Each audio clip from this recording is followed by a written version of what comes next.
ജോഗ്രഫിയുമായി ബന്ധപ്പെട്ട് നമ്മുടെ 4ാമത്തെ ക്ലാസ് ആണ്. അപ്പൊ ഇതുവരെ എടുത്ത ക്ലാസ്സുകളൊക്കെ എല്ലാവരും നന്നായിട്ട് പഠിച്ച് നല്ല രീതിയിലൊക്കെ റിവിഷൻ നടത്തുന്നുണ്ടെന്ന് കരുതാണ്. അപ്പൊ എപ്പോഴും എളുപ്പമുള്ള കാര്യങ്ങൾ മാത്രം നോക്കിയിട്ട് പഠിക്കാനായിട്ട് ശ്രമിക്കരുത്. നമുക്ക് എന്താ വേണ്ടത്? ജോലിയാണ് വേണ്ടത് അല്ലെ? അപ്പൊ ജോലി കിട്ടാന്ന് പറഞ്ഞു കഴിഞ്ഞാൽ നമുക്ക് എളുപ്പമുള്ള കാര്യം അതിന്റെ കൂടെ തന്നെ നമുക്ക് പഠിക്കാൻ ബുദ്ധിമുട്ടുള്ള കാര്യമൊക്കെ പഠിക്കണം. എന്നാലേ നമുക്ക് നല്ല റാങ്കിലോട്ട് വരാനും പെട്ടെന്ന് തന്നെ ജോലി കിട്ടാനും ഒക്കെ പറ്റുള്ളൂ. ഓക്കെ, അപ്പൊ നിങ്ങൾ ബുദ്ധിമുട്ടുള്ള കാര്യമാണ് പഠിക്കാൻ പറ്റുന്നില്ല എന്ന് കരുതി കഴിഞ്ഞാൽ അത് സ്കിപ്പ് ചെയ്യരുത്.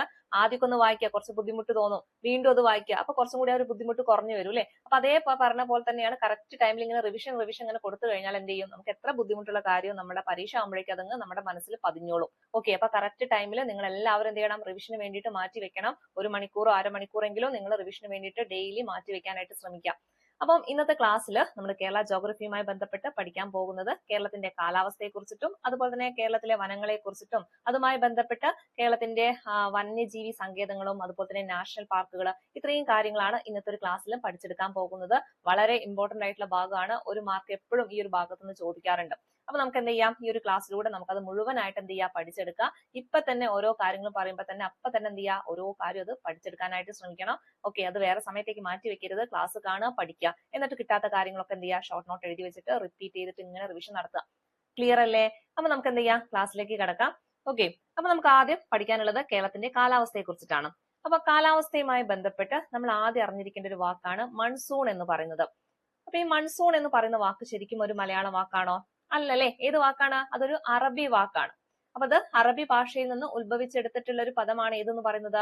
മൺസൂൺ എന്ന് പറയുന്നത്. ഈ ഒരു മൺസൂണുമായി ബന്ധപ്പെട്ട് നമ്മുടെ ടെക്സ്റ്റ് ബുക്കിൽ കൃത്യമായിട്ട് ഒരു ബോക്സ് ആയിട്ട് തന്നെ കൊടുത്തിട്ടുണ്ട്. നമ്മുടെ പുതിയ ടെക്സ്റ്റ് ബുക്കിൽ കൊടുത്തിട്ടുള്ള വിവരമാണ്, ഇമ്പോർട്ടന്റ് ആണ്. 1 മാർക്ക് നമുക്ക് പ്രതീക്ഷിക്കാം. ഇവിടെ എന്താ പറയുന്നത്? മൺസൂണുമായി ബന്ധപ്പെട്ട് മൺസൂൺ കാറ്റുകളെ കുറിച്ചിട്ട് പറയുന്നുണ്ട് അല്ലെ? മൺസൂൺ കാറ്റുകൾ. എന്താണ് മൺസൂൺ കാറ്റുകൾ എന്ന് പറഞ്ഞാല്? എന്താണ്? കാലത്തിന്റെ മാറ്റത്തിനനുസരിച്ചിട്ട് ഗതി മാറി വീശുന്ന കാറ്റുകളാണ് ഏതെന്ന് പറയുന്നത്? മൺസൂൺ കാറ്റുകൾ എന്ന് പറയുന്നത്. ഓക്കെ ആണല്ലോ? എന്താണ് മൺസൂൺ കാറ്റുകൾ എന്ന് പറഞ്ഞാല്?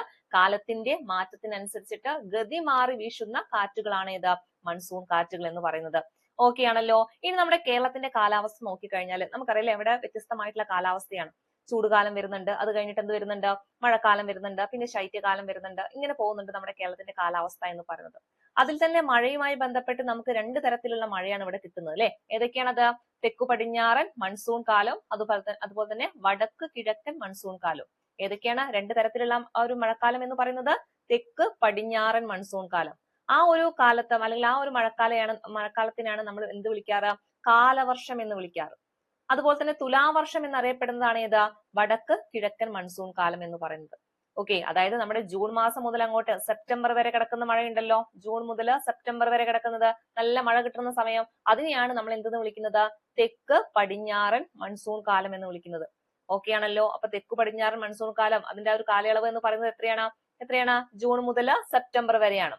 അതിനുശേഷം കിട്ടുന്നതാണ് ഏത്? വടക്ക് കിഴക്കൻ മൺസൂൺ കാലം. അപ്പൊ സെപ്റ്റംബർ കഴിഞ്ഞാല് പിന്നെ ഒക്ടോബറും നവംബറും ഉണ്ട് അല്ലെ? ഡിസംബർ ആകുമ്പോഴേക്കും ശൈത്യകാലായി. അപ്പൊ ഈ കിട്ടുന്ന ഒക്ടോബറും നവംബറിലും കിട്ടുന്ന മഴയാണ് ഏതെന്ന് പറയുന്നത്? വടക്ക് കിഴക്കൻ മൺസൂൺ കാലം എന്ന് പറയുന്നത്. അതിനെ വിളിക്കുന്ന മറ്റൊരു പേരാണ് ഏത്? തുലാവർഷം. ഓക്കെ, മാറിപ്പോകരുത്. കാലവർഷം എന്ന് കേൾക്കുമ്പോൾ നമ്മുടെ മനസ്സിലുണ്ടാവണം അല്ലെ? കാലിനെ പോലെ മഴ പെയ്യാണ്, ധാരാളം മഴ പെയ്യുന്ന സമയമാണ്. അപ്പൊ അതിനെയാണ് നമ്മൾ, അല്ലെങ്കിൽ ആ ഒരു സമയമാണ് ഏതെന്ന് പറയുന്നത്? ജൂൺ മുതൽ സെപ്റ്റംബർ വരെ. അതിനെ വിളിക്കുന്ന പേരാണ് എന്താ? തെക്ക് പടിഞ്ഞാറൻ മൺസൂൺ കാലം എന്ന് പറയുന്നത്. ഇനി അതിനുശേഷം അല്ലെ, സെപ്റ്റംബർ വരെ അല്ലേ പറഞ്ഞത്? അത് കഴിഞ്ഞിട്ട് ഒക്ടോബർ നവംബറിൽ ഒരു മഴക്കാലം കിട്ടുന്നുണ്ടല്ലോ, അതാണ് ഏത്? വടക്ക് കിഴക്കൻ മൺസൂൺ കാലം എന്ന് പറയുന്നത്. അതിനെ വിളിക്കുന്ന പേരെന്താ? തുലാവർഷം. മറ്റേത് ഏതാണ്? കാലവർഷം. ഇത് തുലാവർഷം. ക്ലിയർ അല്ലേ? ഇത് മനസ്സിലാക്കി വെക്കണം. ഇനി ഇവിടെ നമുക്ക് കുറച്ച് കാര്യങ്ങൾ പഠിക്കാനുണ്ട്. കേരളത്തില് ഏറ്റവും കൂടുതൽ മഴ ലഭിക്കുന്ന പ്രദേശമാണ് ഏതെന്ന് പറയുന്നത്? നേര്യമംഗലം എന്ന് പറയുന്നത് കേട്ടോ. നമ്മുടെ എറണാകുളം ജില്ലയിലെ നേര്യമംഗലത്താണ് കേരളത്തിലെ ഏറ്റവും കൂടുതൽ മഴ ലഭിക്കുന്ന പ്രദേശം എന്ന് പറയുന്നത്. ഓക്കെ, എന്നാൽ കേരളത്തിന്റെ ചിറാപൂഞ്ചി എന്നറിയപ്പെടുന്നത് ഏതാണെന്ന് ചോദിച്ചാല് ലക്കിടിയാണ് കേട്ടോ. ലക്കിടിയാണ്. പക്ഷെ നിങ്ങൾ ഈ ഒരു പേരും കൂടി ഓർത്തു വെക്കണം, നേര്യമംഗലം കൂടി ഓർത്തു വെക്കണം. കാരണം എന്താ? നേര്യമംഗലത്താണ് ഏറ്റവും കൂടുതൽ മഴ ലഭിക്കുന്നത്. പണ്ടൊക്കെ PSC എപ്പോഴും കേരളത്തിന്റെ ചിറാപൂഞ്ചി എന്ന് ചോദിക്കുന്ന സമയത്ത് ലക്കിടിയാണ് ആൻസർ ആയിട്ട് കൊടുത്തിട്ടുള്ളത്. അപ്പൊ ഈ ഒരു പേര്, ഇത് ലക്കിടി കണ്ടിട്ടില്ലെങ്കിൽ നേര്യമംഗലം ഉണ്ടെങ്കിൽ നേര്യമംഗലം കറപ്പിക്കണം. ഇനി നേര്യമംഗലം കാണുന്നില്ല, ലക്കിടിയെ ഉള്ളെങ്കിൽ ലക്കിടി കറപ്പിക്കാം. ഓക്കെ, അപ്പൊ കേരളത്തിൽ ഏറ്റവും കൂടുതൽ മഴ ലഭിക്കുന്ന പ്രദേശം എവിടെയാണ്? നേര്യമംഗലം. ഇനി എവിടെയാണ് ഏറ്റവും കുറവ് മഴ ലഭിക്കുന്നത്? അതെവിടെയാണ്? അതാണ് ചിന്നാർ എന്ന് പറയൂലേ. നമ്മുടെ കേരളത്തിന്റെ മഴനിഴൽ അല്ലെ, മഴ അവിടെ ലഭിക്കുന്നില്ല, മഴയുടെ നിഴൽ മാത്രമേ ഉള്ളൂ, അങ്ങനെ ആലോചിച്ചാൽ മതി. അപ്പൊ മഴനിഴൽ പ്രദേശമാണ് ഏതെന്ന് പറയുന്നത്? ചിന്നാർ എന്ന് പറയുന്നത്. ഏറ്റവും കുറവ് മഴ ലഭിക്കുന്ന പ്രദേശമാണ് ചിന്നാർ. ക്ലിയർ അല്ലേ? ഇത്രയും പറഞ്ഞ കാര്യങ്ങളൊക്കെ ക്ലിയർ അല്ലേ? അപ്പൊ എന്തൊക്കെയാ നമ്മൾ പറഞ്ഞത്? മൺസൂണുമായി ബന്ധപ്പെട്ട് മൺസൂൺ എന്ന് പറയുന്ന പദം എവിടുന്നാ വന്നിട്ടുള്ളത്? അറബി വാക്ക് അല്ലെ, അറബി വാക്ക് ഇപ്പൊ തന്നെ പഠിക്കുക, അറബി വാക്കിൽ നിന്നാണ് വന്നത്. അതുപോലെ തന്നെ നമ്മൾ മൺസൂൺ കാറ്റുകളെ പറ്റി പറഞ്ഞു അല്ലെ. എന്താണ് മൺസൂൺ കാറ്റുകൾ എന്ന് പറഞ്ഞാല്? എന്തായിരുന്നു? കാലത്തിന്റെ മാറ്റത്തിനനുസരിച്ചിട്ട് ഗതി മാറി വീശുന്ന കാറ്റുകളാണ് ഇത് മൺസൂൺ കാറ്റുകൾ എന്ന് പറയുന്നത്. അതുപോലെ തന്നെ നമ്മുടെ കേരളത്തിന്റെ കാലാവസ്ഥയുമായി ബന്ധപ്പെട്ട് നമ്മൾ പഠിച്ചതാണ് കേരളത്തിലെ മഴക്കാലങ്ങളെ പറ്റിയിട്ട് അല്ലെ. ഏതൊക്കെയാണ്? 2 തരത്തിലുള്ള മഴക്കാലം ഉണ്ട്. ഏതൊക്കെയാണ് അത്? ഏതാണ്? ഒന്ന് കാലവർഷം. കാലവർഷം എന്ന് കേൾക്കുമ്പോൾ നമ്മുടെ മനസ്സിലുണ്ടാവണം നല്ല മഴ പെയ്യുന്ന സമയമാണ്. അതായത് ജൂൺ മാസത്തിലല്ലേ മഴ തുടങ്ങുന്നത്. അപ്പൊ ജൂൺ മുതൽ ഒരു സെപ്റ്റംബർ വരെ നീണ്ടു നിൽക്കുന്ന ആ ഒരു മഴക്കാലമാണ് കാലവർഷം എന്ന് പറയുന്നത്. അതിന് വിളിക്കുന്ന മറ്റൊരു പേരാണ് എന്താ? തെക്ക് പടിഞ്ഞാറൻ മൺസൂൺ കാലം എന്ന് പറയുന്നത്. പിന്നീട് നമുക്ക് കിട്ടുന്ന ഒക്ടോബർ നവംബർ മാസങ്ങളിലായിട്ട് നമുക്ക് കിട്ടുന്ന മഴയാണ് ഏതാ? തുലാവർഷം എന്ന് പറയുന്നത്. അതിന് വിളിക്കുന്ന പേരെന്താണ്? വടക്ക് കിഴക്കൻ കാലവർഷം എന്ന് വിളിക്കും. വടക്ക് കിഴക്കൻ മൺസൂൺ കാലം എന്ന് വിളിക്കും. ഇത്രയും കാര്യം ക്ലിയർ അല്ലേ? ഇനി എവിടെയാണ് ഏറ്റവും കൂടുതൽ മഴ ലഭിക്കുന്നത്? എവിടെയാണ്? എറണാകുളം ജില്ലയിലെ നേര്യമംഗലത്താണ് അല്ലെ, നേര്യമംഗലത്താണ്. അതുപോലെ തന്നെ ഏറ്റവും കുറവാണെങ്കിൽ എവിടെയാണ്? ചിന്നാറാണ്. അതാണ് നമ്മുടെ കേരളത്തിന്റെ മഴ നിഴൽ പ്രദേശം എന്നറിയപ്പെടുന്നത്. ഇനി നമുക്ക് അടുത്ത പഠിക്കാനുള്ളത് കേരളത്തിന്റെ ശരാശരി വാർഷിക വർഷപാതം ചോദിച്ചാല് 300 സെന്റിമീറ്റർ ആണ് കേട്ടോ. അതും കൂടി ഒന്ന് ഓർത്തു വെക്കുക. നമുക്ക് കേരളത്തില് ഒരു വർഷം കിട്ടുന്ന ശരാശരി വർഷപാതം മഴയുടെ അളവ് എന്ന് പറയുന്നത് എത്രയാ? 300 സെന്റിമീറ്റർ ആണ് കേട്ടോ. ഒരു ആവറേജ് കിട്ടുന്ന മഴ, ഒരു കൊല്ലത്തിൽ നമുക്ക് കിട്ടുന്ന ആവറേജ് മഴയാണ് 300 സെന്റിമീറ്റർ എന്ന് പറയുന്നത്. അതും കൂടി മനസ്സിലുണ്ടാവണം. ഇനി നമുക്ക് അടുത്ത് പഠിക്കാനുള്ളത് കേരളത്തിലെ മണ്ണുകളെ കുറിച്ചിട്ടാണ്. അപ്പം മണ്ണുമായി ബന്ധപ്പെട്ട് നമ്മൾ ഒരു കാര്യം പഠിച്ചിട്ടുണ്ട് അല്ലെ. കേരളത്തിൽ ഏറ്റവും കൂടുതൽ ഏത് മണ്ണ്? കേരളത്തിൽ ഏറ്റവും കൂടുതൽ കാണപ്പെടുന്ന മണ്ണിനം എന്ന് ചോദിച്ചാൽ ഏതാന്ന് പറഞ്ഞിട്ടുണ്ടായിരുന്നു അല്ലെ. ഏതായിരുന്നു? ലാറ്ററൈറ്റ് മണ്ണാണ് അല്ലെ, ലാറ്ററൈറ്റ് ആണ്. എന്നാൽ ഇന്ത്യയിൽ ഏറ്റവും കൂടുതൽ കാണപ്പെടുന്ന മണ്ണിനം ഏത് എന്ന് ചോദിച്ചാൽ അത് ഏതാണ്? അത് എക്കൽ മണ്ണാണ് അല്ലെ. എക്കൽ മണ്ണാണ് ഇന്ത്യയിൽ കാണപ്പെടുന്നത്. ഇന്ത്യയിൽ എക്കൽ, അങ്ങനെ ആലോചിച്ചാൽ മതി. ഇന്ത്യ എ വെച്ച് കണക്ട് ചെയ്താൽ മതി. ഇന്ത്യയിൽ ഏറ്റവും കൂടുതൽ കാണപ്പെടുന്ന മണ്ണിനം എക്കൽ മണ്ണാണെങ്കിൽ കേരളത്തിൽ ഏറ്റവും കൂടുതൽ കാണപ്പെടുന്ന മണ്ണിനം ഏതാണ്? ലാറ്ററൈറ്റ് മണ്ണാണ്. ഇനി ഈ ഒരു മണ്ണുമായി ബന്ധപ്പെട്ട മണ്ണിന്റെ രൂപീകരണത്തെ സ്വാധീനിക്കുന്ന ഘടകങ്ങൾ ഏതൊക്കെയാണെന്ന് ചോദിച്ചാൽ അത് ഏതാണ്? വളരെ ഇമ്പോർട്ടന്റ് ആണ്. നമ്മുടെ ടെക്സ്റ്റ് ബുക്കിലുള്ള കാര്യങ്ങളാണ്, പഠിക്കണം. ഏതൊക്കെയാണ് മണ്ണിന്റെ രൂപീകരണത്തെ സ്വാധീനിക്കുന്ന ഘടകങ്ങൾ എന്ന് പറയുന്നത്? കാലാവസ്ഥ, ഭൂപ്രകൃതി, സസ്യജാലം, ജലലഭ്യത. നമുക്കറിയില്ലേ, നമ്മുടെ കേരളത്തിൽ 14 ജില്ലകൾ ഉണ്ടെങ്കിലും 14 ജില്ലയിലും ഒരേ കാലാവസ്ഥയാണോ വരുന്നത്? അല്ലല്ലേ. അതേപോലെ തന്നെ അവിടുത്തെ മണ്ണ് അല്ലെ ഒരേപോലത്തെ മണ്ണാണോ? അല്ലല്ലേ. കാരണം എന്താണ്? ഈ വ്യത്യസ്തമായിട്ടുള്ള മണ്ണാവാനുള്ള കാരണം എന്താണ്? ആ ഓരോ ജില്ലയിലും ഈ പറഞ്ഞ പോലെ വ്യത്യസ്തമായിട്ടുള്ള കാലാവസ്ഥയാണ്. അതുപോലെ തന്നെ വ്യത്യസ്തമായിട്ടുള്ള ഭൂപ്രകൃതിയാണ് അവിടെ ഉള്ളത്. അതുപോലെ തന്നെ അവിടെ കിട്ടുന്ന ജലത്തിന്റെ ലഭ്യതയും വ്യത്യസ്തമായിരിക്കും. അതുകൊണ്ട് തന്നെ അവിടുത്തെ മണ്ണും വ്യത്യസ്ത മണ്ണായിരിക്കും. അതുകൊണ്ടാണ് പറയുന്നത് മണ്ണിന്റെ രൂപീകരണത്തിനെ സ്വാധീനിക്കുന്ന ഘടകങ്ങളാണ് ആ ഒരു പ്രദേശത്തിന്റെ കാലാവസ്ഥ. അതുപോലെ തന്നെ ആ ഒരു പ്രദേശത്തിന്റെ എന്താണ്? ഭൂപ്രകൃതി. അതുപോലെ തന്നെ അവിടെ കിട്ടുന്ന ജലത്തിന്റെ ലഭ്യത, പിന്നെ അവിടെയുള്ള സസ്യജാലം. ഇതൊക്കെ എന്തിന്റെ രൂപീകരണത്തിനെ സ്വാധീനിക്കുന്ന ഘടകങ്ങളാണ്? മണ്ണിന്റെ രൂപീകരണത്തെ സ്വാധീനിക്കുന്ന ഘടകങ്ങളാണ്. ഒന്ന് ഓർത്തു വെച്ചേ. എന്തൊക്കെയാണ്? ഒന്ന് പറഞ്ഞു, കാലാവസ്ഥ. പിന്നെ എന്താണ്? കാലാവസ്ഥ കഴിഞ്ഞാൽ ആ ഒരു പ്രദേശത്തിന്റെ ഭൂപ്രകൃതി, പിന്നെ അവിടെ കിട്ടുന്ന ജലലഭ്യത, പിന്നെ അവിടുത്തെ സസ്യജാലം. ഇതൊക്കെയാണ് മണ്ണിന്റെ രൂപീകരണത്തെ സ്വാധീനിക്കുന്ന ഘടകങ്ങൾ എന്ന് പറയുന്നത്. ആണല്ലോ. ഇനി നമ്മൾ പഠിച്ചിട്ടുണ്ടായിരുന്നില്ലേ പരുത്തി കൃഷിക്ക് അനുയോജ്യമായിട്ടുള്ള മണ്ണ് ഏത് എന്ന് ചോദിച്ചാൽ അത് ഏതാണ്? കറുത്ത മണ്ണാണ് അല്ലെ. നമ്മുടെ പാലക്കാട് ചിറ്റൂർ ഭാഗത്തൊക്കെ കാണപ്പെടുന്ന മണ്ണാണ് കറുത്ത മണ്ണ് എന്ന് പറയുന്നത്. എന്തിനാണ് പ്രസിദ്ധം? ഏത് കൃഷിക്കാണ്? പരുത്തി കൃഷിക്കാണ് അല്ലെ. അപ്പൊ പരുത്തി കൃഷിക്ക് അനുയോജ്യമായിട്ടുള്ള മണ്ണാണ് ഏതെന്ന് പറയുന്നത്? കറുത്ത മണ്ണ് എന്ന് പറയുന്നത്. ഏറ്റവും അനുയോജ്യമായിട്ടുള്ള മണ്ണാണ് കറുത്ത മണ്ണ് എന്ന് പറയുന്നത് കേട്ടോ. അതായത് പരുത്തി കൃഷിക്ക് ഏറ്റവും അനുയോജ്യമായിട്ടുള്ള മണ്ണാണ് കറുത്ത മണ്ണ്. അത് നമ്മുടെ കേരളത്തിൽ കാണപ്പെടുന്നത് എവിടെയാണ്? പാലക്കാട് ജില്ലയിലെ ചിറ്റൂർ എന്ന് പറയുന്ന പ്രദേശത്താണ്. അതുപോലെ തന്നെ ഇവിടുന്ന് ചോദിക്കാറുള്ളതാണ് ചെമ്മണ്ണ്. ഈ ചെമ്മണ്ണുണ്ടല്ലോ, ഈ ചെമ്മണ്ണിന് ആ ഒരു കളർ കിട്ടാനുള്ള കാരണമായിട്ടുള്ളത് എന്താന്ന് ചോദിച്ചാൽ അതെന്താണ്? അതിൽ അടങ്ങിയിട്ടുള്ള അയൺ ഓക്സൈഡിന്റെ സാന്നിധ്യമാണ്. അതും ഒരു PYQ ക്വസ്റ്റ്യൻ ആണ്. അതായത് ചെമ്മണ്ണിന് ആ ഒരു ചുവപ്പ് നിറം നൽകാൻ, അല്ലെങ്കിൽ ചുവപ്പ് നിറം ലഭിക്കാനുള്ള കാരണമായിട്ടുള്ളത് ഏത് ഘടകമാണെന്ന് ചോദിച്ചാൽ അതെന്താണ്? അതിൽ അടങ്ങിയിട്ടുള്ള അയൺ ഓക്സൈഡിന്റെ സാന്നിധ്യമാണ്. അയൺ എന്ന് കേൾക്കുമ്പോൾ തന്നെ ചുവപ്പായിട്ട് കണക്ട് ചെയ്യാലോ. അപ്പം അയൺ ഓക്സൈഡിന്റെ സാന്നിധ്യമാണ് ചെമ്മണ്ണിന് എന്ത് നിറം കൊടുക്കുന്നത്? ആ ഒരു ചുവന്ന കളറിൽ കൊടുക്കുന്നത്. ഇനി ഇവിടെ നമുക്ക് പഠിക്കേണ്ട വളരെ ഇമ്പോർട്ടന്റ് ആയിട്ടുള്ള ഒരു ഡേറ്റ് ആണ് ഡിസംബർ 5. ഡിസംബർ 5 എന്താ പ്രത്യേകത? എന്താണ് ലോക മണ്ണ് സംരക്ഷണ ദിനമാണ് ഏത് ഡിസംബർ 5 എന്ന് പറയുന്നത്. അപ്പൊ ഡിസംബർ 5 മണ്ണ് ദിനമായിട്ട് പറയുന്നത്. അപ്പൊ ലോക മണ്ണ് സംരക്ഷണ ദിനം എന്ന് ചോദിച്ചാൽ എന്നാണത് ഡിസംബർ 5 പഠിച്ചു വെച്ചേക്കണം. ഡിസംബർ 5 ലോക മണ്ണ് സംരക്ഷണ ദിനമാണ്. അതുപോലെ തന്നെ UN മണ്ണ് വർഷമായിട്ട് ആചരിക്കുന്നത് 2015 ഓക്കെ 2015 UN മണ്ണ് വർഷമായിട്ട് ആചരിക്കുന്നത്. ഒക്കെ ഒരു 5ന്റെ കളിയാണ്. ഡിസംബർ 5 മണ്ണ് ദിനം. ഓക്കെ ഡിസംബർ 5 മണ്ണ് ദിനം. 2015 UN മണ്ണ് വർഷമായിട്ട് ആചരിച്ചിട്ടുള്ളത്. ഇത്രയും കാര്യം ക്ലിയർ അല്ലേ? ഓക്കെ അല്ലേ? ഇനി നമുക്ക് അടുത്ത് പഠിക്കാനുള്ളത് ഓരോ പ്രദേശങ്ങളിലുള്ള കൃഷിയുമായി ബന്ധപ്പെട്ട് ടെക്സ്റ്റ് ബുക്കിൽ പറഞ്ഞിട്ടുള്ളതാണ്. ജസ്റ്റ് നിങ്ങൾ ഓർത്തെടുത്താൽ മതി. അതായത് നമ്മുടെ ഇടുക്കി ജില്ലയിലൊക്കെയാണ്, ഇടുക്കി ജില്ലയിലും അതുപോലെ തന്നെ വയനാട് ജില്ലയിലെ ചില പ്രദേശങ്ങളിലൊക്കെയാണ് തേയില ധാരാളമായിട്ട് കൃഷി ചെയ്യുന്നത്. അതുപോലെ തന്നെ നമ്മുടെ പാലക്കാട് നോക്കുകയാണെങ്കിൽ അവിടെ എന്തായിരിക്കും നെൽകൃഷിയാണ് അല്ലെ. അവിടുത്തെ കാലാവസ്ഥയും അവിടുത്തെ മണ്ണൊക്കെയാണ് നെൽകൃഷിക്ക് അനുയോജ്യമായിട്ടുള്ളത്. എന്നാൽ ഈ പറഞ്ഞ പോലെ ഇടുക്കി ജില്ലയിലും വയനാട് ജില്ലയുടെ കാലാവസ്ഥയും അവിടുത്തെ മണ്ണൊക്കെയാണ് ഏത് കൃഷിക്ക് അനുയോജ്യമായിട്ടുള്ളത് തേയില കൃഷിക്ക് അനുയോജ്യമായിട്ടുള്ളത്. അതൊന്ന് ഓർത്തു വെക്കുക. ഇനി ഇന്ത്യയിൽ ഏറ്റവും കൂടുതൽ കൃഷി ചെയ്യുന്നത് ഏതാണ്? ഇന്ത്യയിൽ ഏറ്റവും കൂടുതൽ റബ്ബർ കൃഷി ചെയ്യുന്നത് ഏത് സംസ്ഥാനത്താണെന്ന് ചോദിച്ചാൽ അത് എവിടെയാണ്? അത് നമ്മുടെ കേരളത്തിലാണ്. വളരെ ഇമ്പോർട്ടന്റ് ആണ്. ഇപ്പൊ ലേറ്റസ്റ്റ് ആയിട്ടും കൂടി പരീക്ഷയിൽ ചോദിച്ചൊരു ക്വസ്റ്റ്യൻ ആണ്. അപ്പൊ ഇന്ത്യയില് ഏറ്റവും കൂടുതൽ റബ്ബർ കൃഷി ചെയ്യുന്നത് ഏത് സംസ്ഥാനത്താണ്? ഏത് സംസ്ഥാനത്താണ്? നമ്മുടെ കേരളത്തിലാണ് അല്ലെ. നമ്മുടെ കേരളത്തിലാണ് ഇന്ത്യയിൽ ഏറ്റവും കൂടുതൽ റബ്ബർ കൃഷി ചെയ്യുന്നത്. അത് ഓർത്തു വെക്കുക.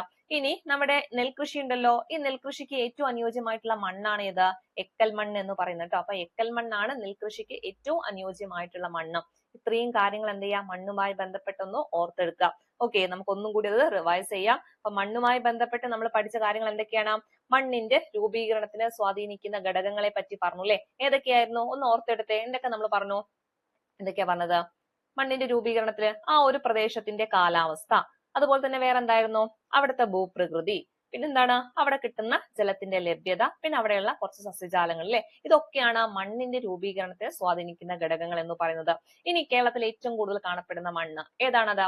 ലാറ്ററൈറ്റ് മണ്ണാണ് അല്ലെ. ലാറ്ററൈറ്റ് മണ്ണാണ്.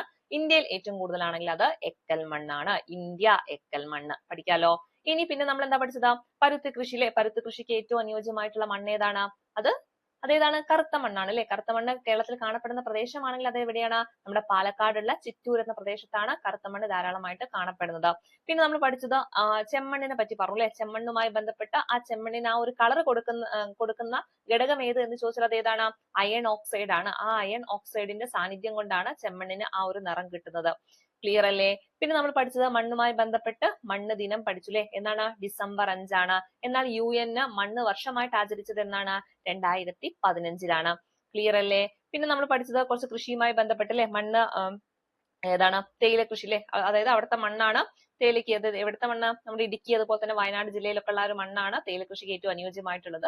അതുപോലെ തന്നെ നെൽകൃഷിക്ക് ഏറ്റവും അനുയോജ്യമായിട്ടുള്ള മണ്ണാണ് നമ്മുടെ പാലക്കാടൊക്കെ ഉള്ളത്. അതുകൊണ്ട് അവിടെയൊക്കെയാണ് ധാരാളമായിട്ട് നെൽകൃഷിയൊക്കെ ചെയ്യുന്നത്. അതുപോലെ തന്നെ ഇന്ത്യയിൽ ഏറ്റവും കൂടുതൽ റബ്ബർ കൃഷി ചെയ്യുന്നത് എവിടെയാണ്? നമ്മുടെ കേരളത്തിലാണ്. കാരണം എന്താ? നമ്മുടെ കേരളത്തിന്റെ ഈ ഒരു കാലാവസ്ഥയും ഭൂപ്രകൃതിയും ഒക്കെയാണ് ആ ഒരു റബ്ബർ കൃഷിക്ക് ഏറ്റവും അനുയോജ്യമായിട്ടുള്ളത്. അതുകൊണ്ട് തന്നെയാണ് കേരളത്തിൽ ഏറ്റവും കൂടുതൽ റബ്ബർ കൃഷി ചെയ്യുന്നത്. ഓക്കെ പിന്നെ നമ്മൾ പറഞ്ഞു നെൽകൃഷിക്ക് ഏറ്റവും അനുയോജ്യമായിട്ടുള്ള മണ്ണാണ് എക്കൽ മണ്ണ് എന്നൊക്കെ പറഞ്ഞിട്ടുണ്ടായിരുന്നു അല്ലെ. അപ്പൊ ഇത്രയും കാര്യങ്ങള് മണ്ണുമായി ബന്ധപ്പെട്ട് എന്ത് ചെയ്യുക? ഒന്ന് പഠിക്കുക. ഇനി അടുത്ത് നമുക്ക് പഠിക്കാനുള്ളത് കേരളത്തിലെ വനങ്ങളെ കുറിച്ചിട്ടാണ് കേട്ടോ. അപ്പൊ കേരളത്തിലെ വനവുമായി ബന്ധപ്പെട്ട് നമുക്ക് വന്യജീവി സങ്കേതങ്ങളോ നാഷണൽ പാർക്കുകളോ ഒക്കെ പഠിക്കാനുണ്ട്. ഒക്കെ നമ്മൾ എന്ത് ചെയ്യും? ഈ ഒരു ക്ലാസ്സിലൂടെ പഠിച്ചെടുക്കും. എല്ലാവരും നല്ല ഊർജ്ജത്തോടെ തന്നെ ഇരിക്കുക. ഏറ്റവും ഇമ്പോർട്ടന്റ് ആയിട്ടുള്ള ഭാഗമാണ്. 1 മാർക്ക് ഉറപ്പായിട്ടും നമുക്ക് കിട്ടുന്ന ഒരു ഭാഗം കൂടിയാണ്. ഓക്കെ അപ്പൊ നമുക്ക് ഓരോന്നായിട്ട് നോക്കാം. കേരളത്തിലെ ആകെ ഭൂവിസ്തൃതിയുടെ എത്ര ശതമാനമാണ് വനങ്ങൾ? എത്ര ശതമാനമാണ്? മൊത്തം നമ്മുടെ ഭൂവിസ്തൃതി എടുത്തു കഴിഞ്ഞാൽ, കേരളത്തിന്റെ മൊത്തം ഭൂവിസ്തൃതി എടുത്തു കഴിഞ്ഞാൽ 29% എന്താണ്? വനങ്ങളാണ് കേട്ടോ. 29% വനങ്ങള്. ഓക്കെ അപ്പൊ ഒന്ന് ഓർത്തു വെച്ചേക്കാം. മൊത്തം നമ്മുടെ കേരളത്തിന്റെ ഭൂവിസ്തൃതി എടുത്തു കഴിഞ്ഞാൽ അവിടെ 29% എന്താണ്? വനങ്ങളാണ്. ഇനി തിരുവിതാംകൂർ വന നിയമം എന്നാണ് വന്നത്? വനവുമായി ബന്ധപ്പെട്ട് നമുക്ക് 1-2 വർഷങ്ങളൊക്കെ പഠിക്കേണ്ടതുണ്ട്. വളരെ ഇമ്പോർട്ടന്റ് ആയിട്ടുള്ള വർഷങ്ങളാണ്. സ്കിപ്പ് ചെയ്യരുത്, പഠിച്ചെടുക്കണം. പഠിക്കാൻ ബുദ്ധിമുട്ടുള്ള വർഷങ്ങളൊക്കെ എന്ത് ചെയ്യുക? ഒരു ചെറിയ പേപ്പറിലൊക്കെ എഴുതി വെച്ചിട്ട് നിങ്ങൾ പഠിക്കുന്നിടത്തൊക്കെ ഒന്ന് ഒട്ടിച്ച് വെക്കുക. അതിങ്ങനെ ഇടയ്ക്കിടയ്ക്ക് ഇങ്ങനെ കണ്ട് എന്ത് ചെയ്യും? അതങ്ങ് പതിഞ്ഞോളും. ഓക്കെ ബിഗിനേഴ്സിന് വേണ്ടിയിട്ട് പറയാണ്. കുറച്ച് നാളായിട്ട് പഠിച്ച ആളുകൾക്ക് ചിലപ്പോൾ ഇതൊക്കെ കിട്ടുന്നുണ്ടാവും. പക്ഷെ ബിഗിനേഴ്സിനെ സംബന്ധിച്ചിടത്തോളം ഇത് കുറച്ച് ബുദ്ധിമുട്ടായിരിക്കും അല്ലെ. പെട്ടെന്ന് 1-2 വർഷങ്ങളൊക്കെ കാണാതെ പഠിക്കാന്ന് പറയുമ്പോൾ അപ്പൊ അതെന്താണ്? ആദ്യം കാണുമ്പോൾ ഒരു ബുദ്ധിമുട്ടായിരിക്കും. പക്ഷെ അത് സ്കിപ്പ് ചെയ്യരുത്. എഴുതി വെച്ചിട്ടോ അല്ലെങ്കിൽ നിങ്ങൾ കാണുന്ന സ്ഥലത്തൊക്കെ ഇങ്ങനെ എപ്പോഴും കണ്ട് അതങ്ങ് മനസ്സിൽ പതിഞ്ഞോളും. ഓക്കെ അപ്പൊ നമ്മൾ പറഞ്ഞേ എന്നാണ് തിരുവിതാംകൂർ വന നിയമം വന്നത്? 1887 അല്ലെ. 1887 തിരുവിതാംകൂർ വന നിയമം വന്നിട്ടുള്ളത്. എന്നാൽ കേരള വന നിയമമാണെങ്കിലോ, കേരള വന നിയമം 1961 കേരള വന നിയമം വന്നിട്ടുള്ളത്. ഇനി കേരള വൃക്ഷ സംരക്ഷണ നിയമമാണെങ്കിൽ അത് 1986 3 വർഷം പ്രധാനപ്പെട്ടതാണ്. ഒന്ന് പറഞ്ഞത് തിരുവിതാംകൂറിലെ കാര്യമാണ് അല്ലെ. അപ്പൊ തിരുവിതാംകൂറിൽ വന നിയമം വന്നത് 1887 ഓക്കെ. 1887 തിരുവിതാംകൂറിൽ വന നിയമം. കേരളത്തിലാണെങ്കിൽ 1961 അന്നാണ് കേരളത്തിൽ വന നിയമം വരുന്നത്. അതിനുശേഷം കേരള വൃക്ഷ സംരക്ഷണ നിയമം വരുന്നുണ്ട്. അതേതാ വർഷം? 1986 വൃക്ഷ സംരക്ഷണ നിയമം വരുന്നത്. ഓക്കെ ആണല്ലോ. ഈ 3 വർഷവും മനസ്സിലുണ്ടാവണം. ചോദ്യം ചോദിക്കുമ്പോൾ ഉത്തരം കിട്ടണം കേട്ടോ. ഓക്കെ. ഇനി കേരളത്തിൽ ഏറ്റവും കൂടുതൽ കാണപ്പെടുന്ന വനങ്ങൾ എന്ന് ചോദിച്ചാൽ അത് ഏതാണ്? മൺസൂൺ വനങ്ങൾ എന്ന് പറയും. അതേപോലെ തന്നെയാണ് ഈ മൺസൂൺ വനങ്ങളെ വിളിക്കുന്ന മറ്റൊരു പേരാണ് എന്ത്? ഉപോഷ്ണ ആർദ്ര ഇലപൊഴിയും വനങ്ങൾ. എന്താണ്? ഉപോഷ്ണ ആർദ്ര ഇലപൊഴിയും വനങ്ങൾ. നിങ്ങൾക്ക് ചിലപ്പോൾ ഈ ഒരു ഉപോഷ്ണ ആർദ്ര എന്നൊന്നും പെട്ടെന്ന് കിട്ടിയില്ലെങ്കിലും ഇലപൊഴിയും വനങ്ങളാണെന്നെങ്കിലും മനസ്സിലുണ്ടാവണം കേട്ടോ. ഇലപൊഴിയും വനങ്ങളാണ് നമ്മുടെ കേരളത്തിലുള്ളത്. അതായത് ഉപോഷ്ണ ആർദ്ര ഇലപൊഴിയും വനങ്ങൾ. അവയെ വിളിക്കുന്ന മറ്റൊരു പേരാണ് എന്ത്? മൺസൂൺ വനങ്ങൾ. അങ്ങനെയുള്ള വനങ്ങളാണ് നമ്മുടെ കേരളത്തിലെ ഏറ്റവും കൂടുതൽ കാണപ്പെടുന്നത്. ഓക്കെ. ഇനി നമ്മുടെ കേരളത്തിലെ വനവിസ്തൃതി ഏറ്റവും കൂടുതലുള്ള ജില്ല ചോദിച്ചാൽ അത് ഏതായിരിക്കും? ഇടുക്കിയാണ് അല്ലെ. ഇടുക്കിയാണ് കേരളത്തിലെ വനവിസ്തൃതി കൂടിയ ജില്ല എന്ന് പറയുന്നത്. ഇനി റിസർവ് വനം കൂടുതലുള്ളത് ചോദിച്ചാൽ അത് ഇടുക്കിയല്ല, അതെവിടെയാണ്? നമ്മുടെ പത്തനംതിട്ടയാണ് കേട്ടോ. അപ്പൊ റിസർവ് ചെയ്ത വനങ്ങൾ ഏറ്റവും കൂടുതലുള്ളത് എവിടെയാണ്? അത് പത്തനംതിട്ട ജില്ലയിലാണ്. അങ്ങനെയാണെങ്കിൽ കേരളത്തിലെ ആദ്യത്തെ റിസർവ് വനം ഏത്? ചോദിക്കുന്ന ക്വസ്റ്റ്യൻ ആണ്. കേരളത്തിലെ ആദ്യത്തെ റിസർവ് വനമാണ് കോന്നി എന്ന് പറയുന്നത് കേട്ടോ. അപ്പൊ കേരളത്തിലെ ആദ്യത്തെ റിസർവ് വനം ചോദിച്ചാൽ അത് ഏതാണ്? കോന്നിയാണ് കേരളത്തിലെ ആദ്യത്തെ റിസർവ് വനം എന്ന് പറയുന്നത്. ഇനി കണ്ടൽക്കാടുകൾ ഏറ്റവും കൂടുതലുള്ള ജില്ല ചോദിച്ചാൽ അത് ഏതാണ്? അതെല്ലാവർക്കും അറിയുന്നതാണ് അല്ലെ. കണ്ടൽക്കാട് നമ്മൾ ജില്ലയൊക്കെ പഠിച്ച സമയത്ത് പറഞ്ഞിട്ടുണ്ടായിരുന്നോ? കണ്ടൽക്കാടുകൾ ഏറ്റവും കൂടുതൽ എവിടെയാണ്? കണ്ണൂരാണ് അല്ലെ. കണ്ണൂരാണ് കണ്ടൽക്കാടുകൾ ഏറ്റവും കൂടുതലുള്ളത്. ക്ലിയർ അല്ലേ? ഇനി നമ്മുടെ കേരളത്തിലെ ഫോറസ്റ്റ് ഡിവിഷനുകളുടെ എണ്ണം ചോദിച്ചാൽ അത് എത്രയാണ്? 36 36 എണ്ണമാണ് കേരളത്തിലെ ഫോറസ്റ്റ് ഡിവിഷനുകളുടെ എണ്ണം. ഒരു 34 നമ്പർ നിങ്ങൾക്ക് എന്തെങ്കിലും ഓർമ്മയുണ്ടോ? 34മായി ബന്ധപ്പെട്ട് നമ്മൾ എന്തെങ്കിലും പഠിച്ചതായിട്ട് ഓർമ്മയുണ്ടോ? കഴിഞ്ഞ ക്ലാസ്സിൽ പഠിച്ചൊരു കാര്യമാണ്. എന്തായിരുന്നു 34? ഒന്ന് ഓർത്തെടുത്തേ. 34 44 ആണെങ്കിൽ നദികളാണ് അല്ലെ. 34 എന്തായിരുന്നു? കായലുകളാണ് അല്ലെ. കേരളത്തിലെ കായലുകളുടെ എണ്ണം അല്ലേ 34. 36 ആണെങ്കിൽ വനം ഡിവിഷനുകളുടെ എണ്ണമാണ് കേട്ടോ. മാറിപ്പോകരുത്, ഒക്കെ മനസ്സിലുണ്ടാവണം. അപ്പൊ 36 വനം ഡിവിഷനുകളാണ് കേരളത്തിലുള്ളത്. അതിൽ തന്നെ കേരളത്തിലെ ഏറ്റവും വലിയ ഫോറസ്റ്റ് ഡിവിഷൻ ചോദിച്ചാൽ അത് ഏതാണ്? റാന്നിയാണ് കേട്ടോ. അപ്പൊ റാന്നിയാണ് കേരളത്തിലെ ഏറ്റവും വലിയ വന ഡിവിഷൻ എന്ന് പറയുന്നത്. റാന്നിയും കോന്നിയും തമ്മിൽ മാറിപ്പോകരുത് ട്ടാ. കോന്നി എന്ന് പറഞ്ഞാല് കേരളത്തിലെ ആദ്യത്തെ റിസർവ് വനം ചോദിച്ചാൽ അത് റാന്നിയാണ്. എന്നാൽ കേരളത്തിലെ ഏറ്റവും വലിയ ഫോറസ്റ്റ് ഡിവിഷൻ എന്ന് ചോദിച്ചാൽ അത് ഏതാണ്? റാന്നി അല്ലെ. നമ്മൾ ഏറ്റവും വലുതല്ലേ. അപ്പൊ നമ്മൾ നല്ല നീട്ടിയിട്ടല്ലേ പറയുന്നത്? റാന്നി എന്ന് പറയുമ്പോൾ നല്ല നീട്ടി പറയുന്നല്ലേ. അപ്പൊ അതങ്ങനെ ആലോചിച്ചാൽ മതി. ഏറ്റവും വലുത് അതേതാണ്? റാന്നിയാണ്. എന്നാൽ ആദ്യത്തെ റിസർവ് വനമാണ് കോന്നി എന്ന് പറയുന്നത്. ഓക്കെ. ക്ലിയർ അല്ലേ? അപ്പൊ ഇത്രയും പറഞ്ഞ കാര്യങ്ങൾ നമുക്ക് ഒന്നും കൂടി റിവൈസ് ചെയ്യാം കേരളത്തിലെ വനങ്ങളുമായി ബന്ധപ്പെട്ട്. അപ്പൊ ആദ്യം നമ്മൾ പറഞ്ഞ എന്താണ്? ഒരു ശതമാനത്തിന്റെ കണക്കാ പറഞ്ഞത് അല്ലെ. അതായത് കേരളത്തിന്റെ മൊത്തം ഭൂവിസ്തൃതി എടുത്തു കഴിഞ്ഞാൽ അതിൽ എത്ര ശതമാനമാണ്? എത്രയാണ്? ഒന്ന് വേഗം മനസ്സിൽ ഓർത്തെടുത്തേ. എത്രയാണ്? 29% വനങ്ങളാണ്. അവിടെ നമ്മൾ കുറച്ച് വർഷങ്ങൾ പഠിച്ചു. അതിൽ ഒന്നാമത്തെ വർഷമാണ് തിരുവിതാംകൂറിലെ വന നിയമം. തിരുവിതാംകൂറിൽ വന നിയമം ഏതായിരുന്നു വർഷം? 1887 അതിനുശേഷമാണ് കേരളത്തിലെ വന നിയമം വരുന്നത് അല്ലെ. എന്നാണ്? 1961 കേരളത്തിലെ വന നിയമം വരുന്നത്. പിന്നീടാണ് കേരള വൃക്ഷ സംരക്ഷണ നിയമം വരുന്നത്. അത് വർഷം എന്നാണ്? 1986 കേരള വൃക്ഷ സംരക്ഷണ നിയമം വരുന്നത്. ഇനി കേരളത്തിൽ ഏറ്റവും കൂടുതൽ കാണപ്പെടുന്ന വനം എന്ന് ചോദിച്ചാൽ അത് ഏതാണ്? മൺസൂൺ വനങ്ങൾ എന്ന് പറയൂലേ. അതിനെ വിളിക്കുന്ന മറ്റൊരു പേരാണ് ഏത്? ഉപോഷ്ണ ആർദ്ര ഇലപൊഴിയും വനങ്ങൾ. ഏതാണ്? ഉപോഷ്ണ ആർദ്ര ഇലപൊഴിയും വനങ്ങൾ. അതാണ് കേരളത്തിൽ ഏറ്റവും കൂടുതൽ കാണപ്പെടുന്ന വനങ്ങൾ എന്ന് പറയുന്നത്. ഇനി വനവിസ്തൃതി ഏറ്റവും കൂടുതലുള്ള ജില്ല ചോദിച്ചാൽ അതേതാണ്? ഇടുക്കിയാണ് അല്ലെ. കേരളത്തിലെ ഏറ്റവും കൂടുതൽ വനവിസ്തൃതി ഉള്ള ജില്ലയാണ് ഇടുക്കി എന്ന് പറയുന്നത്. എന്നാൽ റിസർവ് വനമാണ് ഏറ്റവും കൂടുതൽ എന്ന് ചോദിച്ചാൽ അത് ഏതായിരിക്കും? അത് പത്തനംതിട്ടയാണ്. റിസർവ് വനങ്ങൾ ഏറ്റവും കൂടുതലുള്ള ജില്ല ഏതാണ്? അത് പത്തനംതിട്ടയാണ്. ഇനി കേരളത്തിലെ ആദ്യത്തെ റിസർവ് വനം എന്ന് ചോദിച്ചാൽ അത് കോന്നിയാണ്, റാന്നിയല്ല. റാന്നി എന്താണ്? ഏറ്റവും വലിയ വന ഡിവിഷൻ ആണ് ഇതെന്ന് പറയുന്നത് റാന്നി എന്ന് പറയുന്നത്. കോന്നിയാണെങ്കിൽ കേരളത്തിലെ ആദ്യത്തെ റിസർവ് വനമാണ്. ഇനി കണ്ടൽക്കാടുകൾ എവിടെയാണ് ഏറ്റവും കൂടുതൽ ഉള്ളത്? എവിടെയാണ്? കണ്ണൂരിലെ കണ്ണൂരാണ് ഏറ്റവും കൂടുതൽ കണ്ടൽക്കാടുകൾ ഉള്ളത്. എന്നാൽ കേരളത്തിലെ ഫോറസ്റ്റ് ഡിവിഷനുകളുടെ എണ്ണം ചോദിച്ചാൽ അത് എത്രയായിരുന്നു? എത്ര എണ്ണം ഉണ്ടായിരുന്നു? 36 അല്ലെ? 36 ഫോറസ്റ്റ് ഡിവിഷനുകളാണ് കേരളത്തിലുള്ളത്. ക്ലിയർ അല്ലേ? അത്രയും കാര്യങ്ങൾ ക്ലിയർ അല്ലേ? ഇനി നമ്മുടെ കേരളത്തിലെ നിത്യഹരിത വനങ്ങൾ കാണപ്പെടുന്ന പ്രദേശം അതെവിടെയാണ്? കേരളത്തില് നിത്യഹരിത വനങ്ങൾ കാണപ്പെടുന്നത് എവിടെയായിരിക്കും? സ്വാഭാവികമായിട്ടും നമ്മുടെ പശ്ചിമഘട്ട മലനിരകളിലാണ് നിത്യഹരിത വനങ്ങളൊക്കെ കാണപ്പെടുന്നത്. നമ്മുടെ സൈലന്റ് വാലി ഒക്കെ എവിടെയാണ് കാണപ്പെടുന്നത്? ഈ പറഞ്ഞ പശ്ചിമഘട്ടത്തിലാണ്. ഓക്കെ, അപ്പൊ കേരളത്തില് നിത്യഹരിത വനങ്ങൾ കാണപ്പെടുന്ന പ്രദേശം ചോദിച്ചാൽ അത് എവിടെയാണ്? പശ്ചിമഘട്ട മലനിരകളാണ്. ഓക്കെ, അതുപോലെ തന്നെ അടുത്തൊരു ക്വസ്റ്റ്യൻ ആണ്, ഏഷ്യയിലെ ആദ്യത്തെ ബട്ടർഫ്ലൈ സഫാരി പാർക്ക് അത് എവിടെയാണ്? അത് തെന്മലയിലാണ് അല്ലെ? നമ്മൾ പഠിച്ചൊരു കാര്യമാണ്. കൊല്ലം ജില്ലയുമായി ബന്ധപ്പെട്ട് പഠിച്ച സമയത്ത് നമ്മൾ പറഞ്ഞിട്ടുണ്ടായിരുന്നു. തെന്മലയിലാണ് ആദ്യത്തെ ഇക്കോ ടൂറിസം പ്രൊജക്റ്റും അതുപോലെ തന്നെ ഏഷ്യയിൽ തന്നെ ആദ്യത്തെ ബട്ടർഫ്ലൈ സഫാരി പാർക്കും വന്നിട്ടുള്ളത് അല്ലെ? അതൊക്കെ എവിടെയാണ്? തെന്മലയിലാണ്.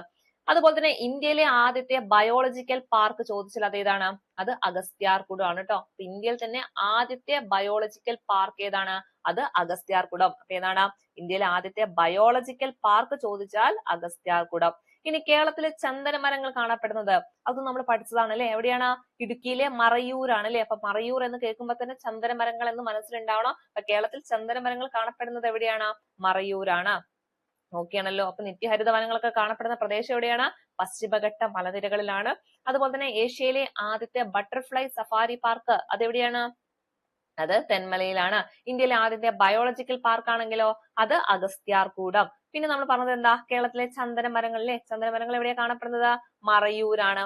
ഓക്കെ ആണല്ലോ. ഇത്രയും കാര്യം ക്ലിയർ അല്ലേ? ഇത്രയും കാര്യങ്ങൾ വനങ്ങളുമായി ബന്ധപ്പെട്ട് നിങ്ങളുടെ മനസ്സിൽ ഉണ്ടാവണം. ഓക്കെ, അപ്പൊ നമ്മൾ ഇത്രയും പറഞ്ഞ കാര്യങ്ങളുമായി ബന്ധപ്പെട്ട് ഞാൻ കുറച്ച് റാൻഡം ആയിട്ട് കുറച്ച് ക്വസ്റ്റ്യൻസ് ചോദിക്കാം. അതൊക്കെ നിങ്ങളൊന്ന് കണ്ണടച്ചിട്ട് അതൊക്കെ ഉത്തരം ഇന്നതാണെന്നൊക്കെ മനസ്സിൽ ഉണ്ടാവണം കേട്ടോ. അപ്പൊ മനസ്സിലേക്ക് കിട്ടുന്നുണ്ടോ നോക്കാൻ വേണ്ടിയിട്ടാണ്. നിങ്ങൾക്ക് എത്രത്തോളം അത് ഗ്രാസ്പ് ചെയ്യാൻ പറ്റുന്നുണ്ടെന്ന് അറിയാൻ വേണ്ടിയിട്ടാണ് ഓരോ കാര്യം ചോദിക്കുന്ന സമയത്ത് എന്തൊക്കെയാണ് നിങ്ങൾക്ക് കിട്ടുന്നത് നോക്കാം. ഓക്കെ, അങ്ങനെയാണെങ്കിൽ നിങ്ങളൊന്ന് ഓർത്തെടുത്ത് പറഞ്ഞേ, നമ്മുടെ തുലാവർഷം എന്ന് പറയുന്നത് ഏത് മാസങ്ങളിലാണ് നടക്കുന്നത്? തുലാവർഷം എന്ന് പറയുന്ന ആ മഴക്കാലം ഏതൊക്കെ മാസങ്ങളിലാണ്? തുലാവർഷം.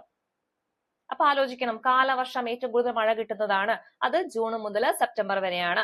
അങ്ങനെയാണെങ്കിൽ തുലാവർഷമാണെങ്കിൽ അത് കഴിഞ്ഞിട്ടല്ലേ ഒക്ടോബർ നവംബർ അല്ലെ? ആ ഒരു മാസത്താണ് തുലാവർഷം എന്നുള്ളത്. അപ്പൊ ഒക്ടോബർ നവംബർ മാസത്തിലാണ്. ഈ തുലാവർഷത്തിന് വിളിക്കുന്ന മറ്റൊരു പേരെന്താണ്? തുലാവർഷത്തിന് വിളിക്കുന്ന മറ്റൊരു പേര് എന്തായിരുന്നു?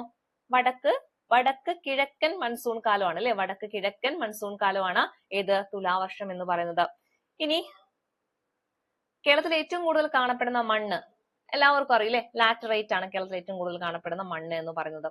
അതുപോലെ തന്നെ ചെമ്മണ്ണിന് ആ ഒരു നിറം കിട്ടാൻ കാരണമായിട്ടുള്ളത് എന്തായിരുന്നു?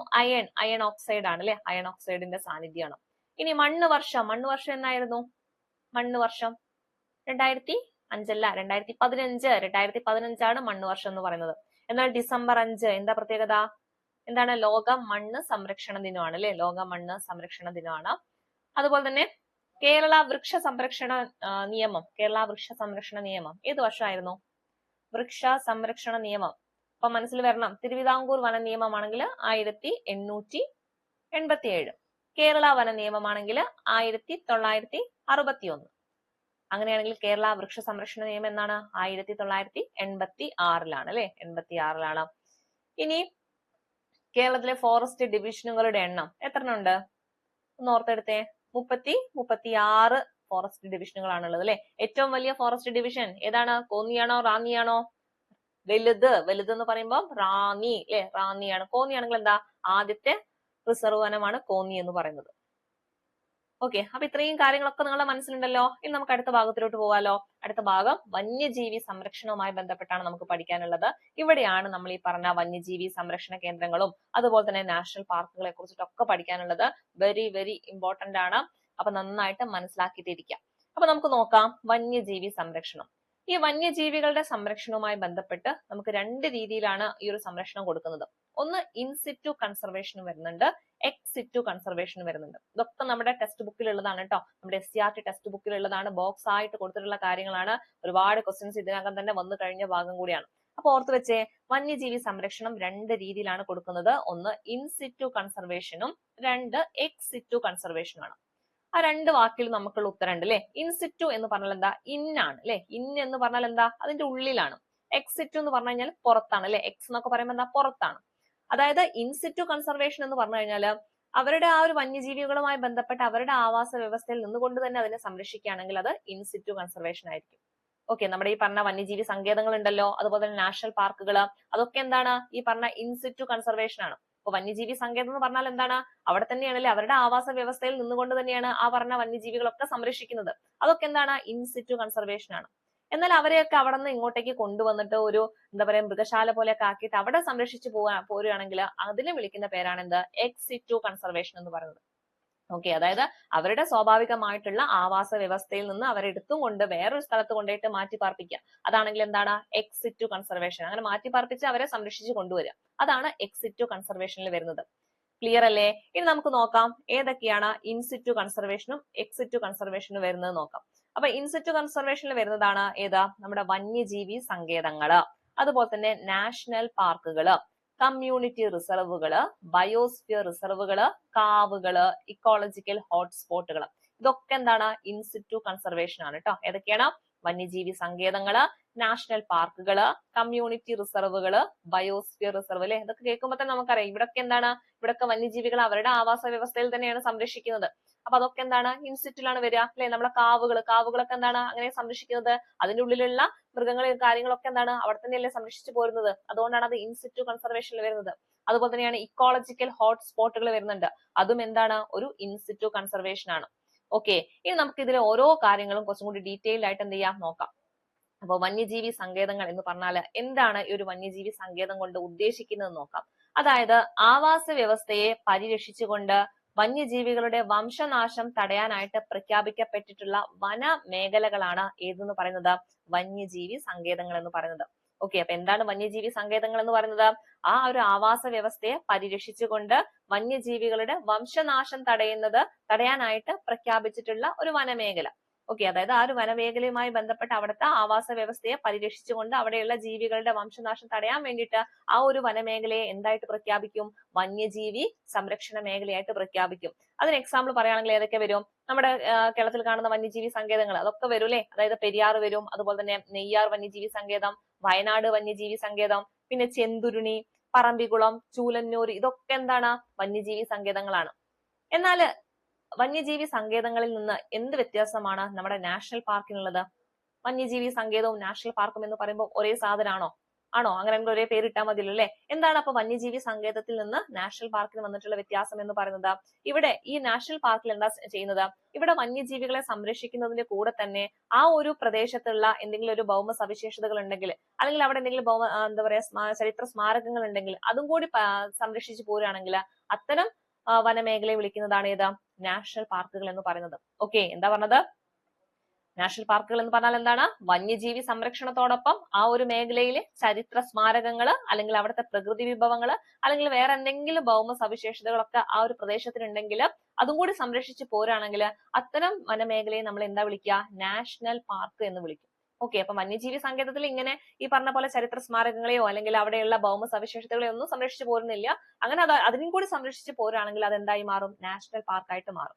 ഓക്കെ, അത് ആദ്യം നമ്മളൊരു വന്യജീവി സങ്കേതമായിട്ട് പ്രഖ്യാപിക്കും. പിന്നീടാണ് അതിനെ പിന്നീട് ചില വന്യജീവി സങ്കേതത്തിന് എന്താക്കിയിട്ടും പ്രഖ്യാപിക്കാറുണ്ട്? നാഷണൽ പാർക്കായിട്ടും പ്രഖ്യാപിക്കാറുണ്ട്. ഓക്കെ അല്ലേ? അപ്പൊ വന്യജീവി സങ്കേതവും നാഷണൽ പാർക്കും ക്ലിയർ ആയില്ലേ? ഇനി അടുത്ത് നമുക്ക് കമ്മ്യൂണിറ്റി റിസർവ് ആണ്. കമ്മ്യൂണിറ്റി റിസർവ് എന്ന് പറഞ്ഞാൽ എന്താ? അത് മിക്കവാറും ഒരു ജനവാസ മേഖലയിലൊക്കെ ആയിട്ട് കാണപ്പെടുന്നതാണ് കമ്മ്യൂണിറ്റി റിസർവ് എന്ന് പറയുന്നത്. അതായത് ആ ഒരു പ്രദേശത്തെ അല്ലെങ്കിൽ ആ ഒരു പൊതുജന പങ്കാളിത്തത്തോടെ സംരക്ഷിക്കപ്പെടുന്ന പ്രദേശങ്ങൾ, ജനവാസ കേന്ദ്രങ്ങൾക്കിടയിലെ ചെറിയ ഒരു എന്താണ് ഏരിയ ആയിരിക്കും ഈ ഒരു പ്രദേശം എന്ന് പറയുന്നത്. അതായത് കമ്മ്യൂണിറ്റി റിസർവ് എന്ന് പറഞ്ഞു കഴിഞ്ഞാൽ ജനവാസ മേഖലയിൽ അവിടെയുള്ള പൊതുജന പങ്കാളിത്തത്തോടെ സംരക്ഷിച്ചു പോരുന്ന ചെറിയ ചെറിയ പ്രദേശങ്ങൾ, അതാണ് എന്തെന്ന് പറയുന്നത്? കമ്മ്യൂണിറ്റി റിസർവ് എന്ന് പറയുന്നത്. എക്സാമ്പിൾ ആയിട്ട് എപ്പോഴും ചോദിക്കാറുള്ളതാണ് നമ്മുടെ കടലുണ്ടി കമ്മ്യൂണിറ്റി റിസർവ് എന്ന് പറയുന്നത്. മലപ്പുറം കോഴിക്കോട് ഭാഗത്തായിട്ട് കാണപ്പെടുന്നതാണ് ഏത്? ഈ പറഞ്ഞ കടലുണ്ടി കമ്മ്യൂണിറ്റി റിസർവ് എന്ന് പറയുന്നത്. ഓക്കെ, അപ്പൊ കടലുണ്ടി കമ്മ്യൂണിറ്റി റിസർവ് എന്തിനു ഉദാഹരണമാണ്? ഈ പറഞ്ഞ കമ്മ്യൂണിറ്റി റിസർവിന് ഉദാഹരണമാണ്. അവിടെ എന്താണ്? പൊതുജന പങ്കാളിത്തത്തോട് കൂടിയിട്ട് അവിടെ എന്താണ്? അവിടെയുള്ള ആ ഒരു പ്രദേശത്തെ ആ പ്രദേശത്തെ സംരക്ഷിച്ചു പോരുക, അതാണ് കമ്മ്യൂണിറ്റി റിസർവ് എന്ന് പറയുന്നത്. എന്നാൽ ബയോസ്ഫിയർ റിസർവ് എന്ന് പറഞ്ഞാൽ എന്താ? ബയോസ്ഫിയർ റിസർവ് അത് ലോകത്തിൽ തന്നെ ഏറ്റവും പ്രധാനപ്പെട്ട ആവാസ വ്യവസ്ഥകളെയും ജൈവ വൈവിധ്യത്തെയും ജനിതക സ്രോതസ്സുകളെയും ഒക്കെ സംരക്ഷിക്കുക എന്ന ഉദ്ദേശത്തോട് കൂടിയിട്ട് സ്ഥാപിക്കപ്പെട്ടിട്ടുള്ള വിശാലമായിട്ടുള്ള ഭൂപ്രദേശമാണ്. ഓക്കെ, അത് ലോകത്തിന്റെ ഇതിൽ നിന്ന് നോക്കിയാൽ തന്നെ ഏറ്റവും നമ്മൾ സംരക്ഷിക്കപ്പെടേണ്ടതായിട്ടുള്ള കുറച്ച് പ്രദേശങ്ങളുണ്ട്. അതിൽ ഉൾപ്പെടുന്നതാണ് ഏത് ബയോസ്ഫിയർ റിസർവ് എന്ന് പറയുന്നത്.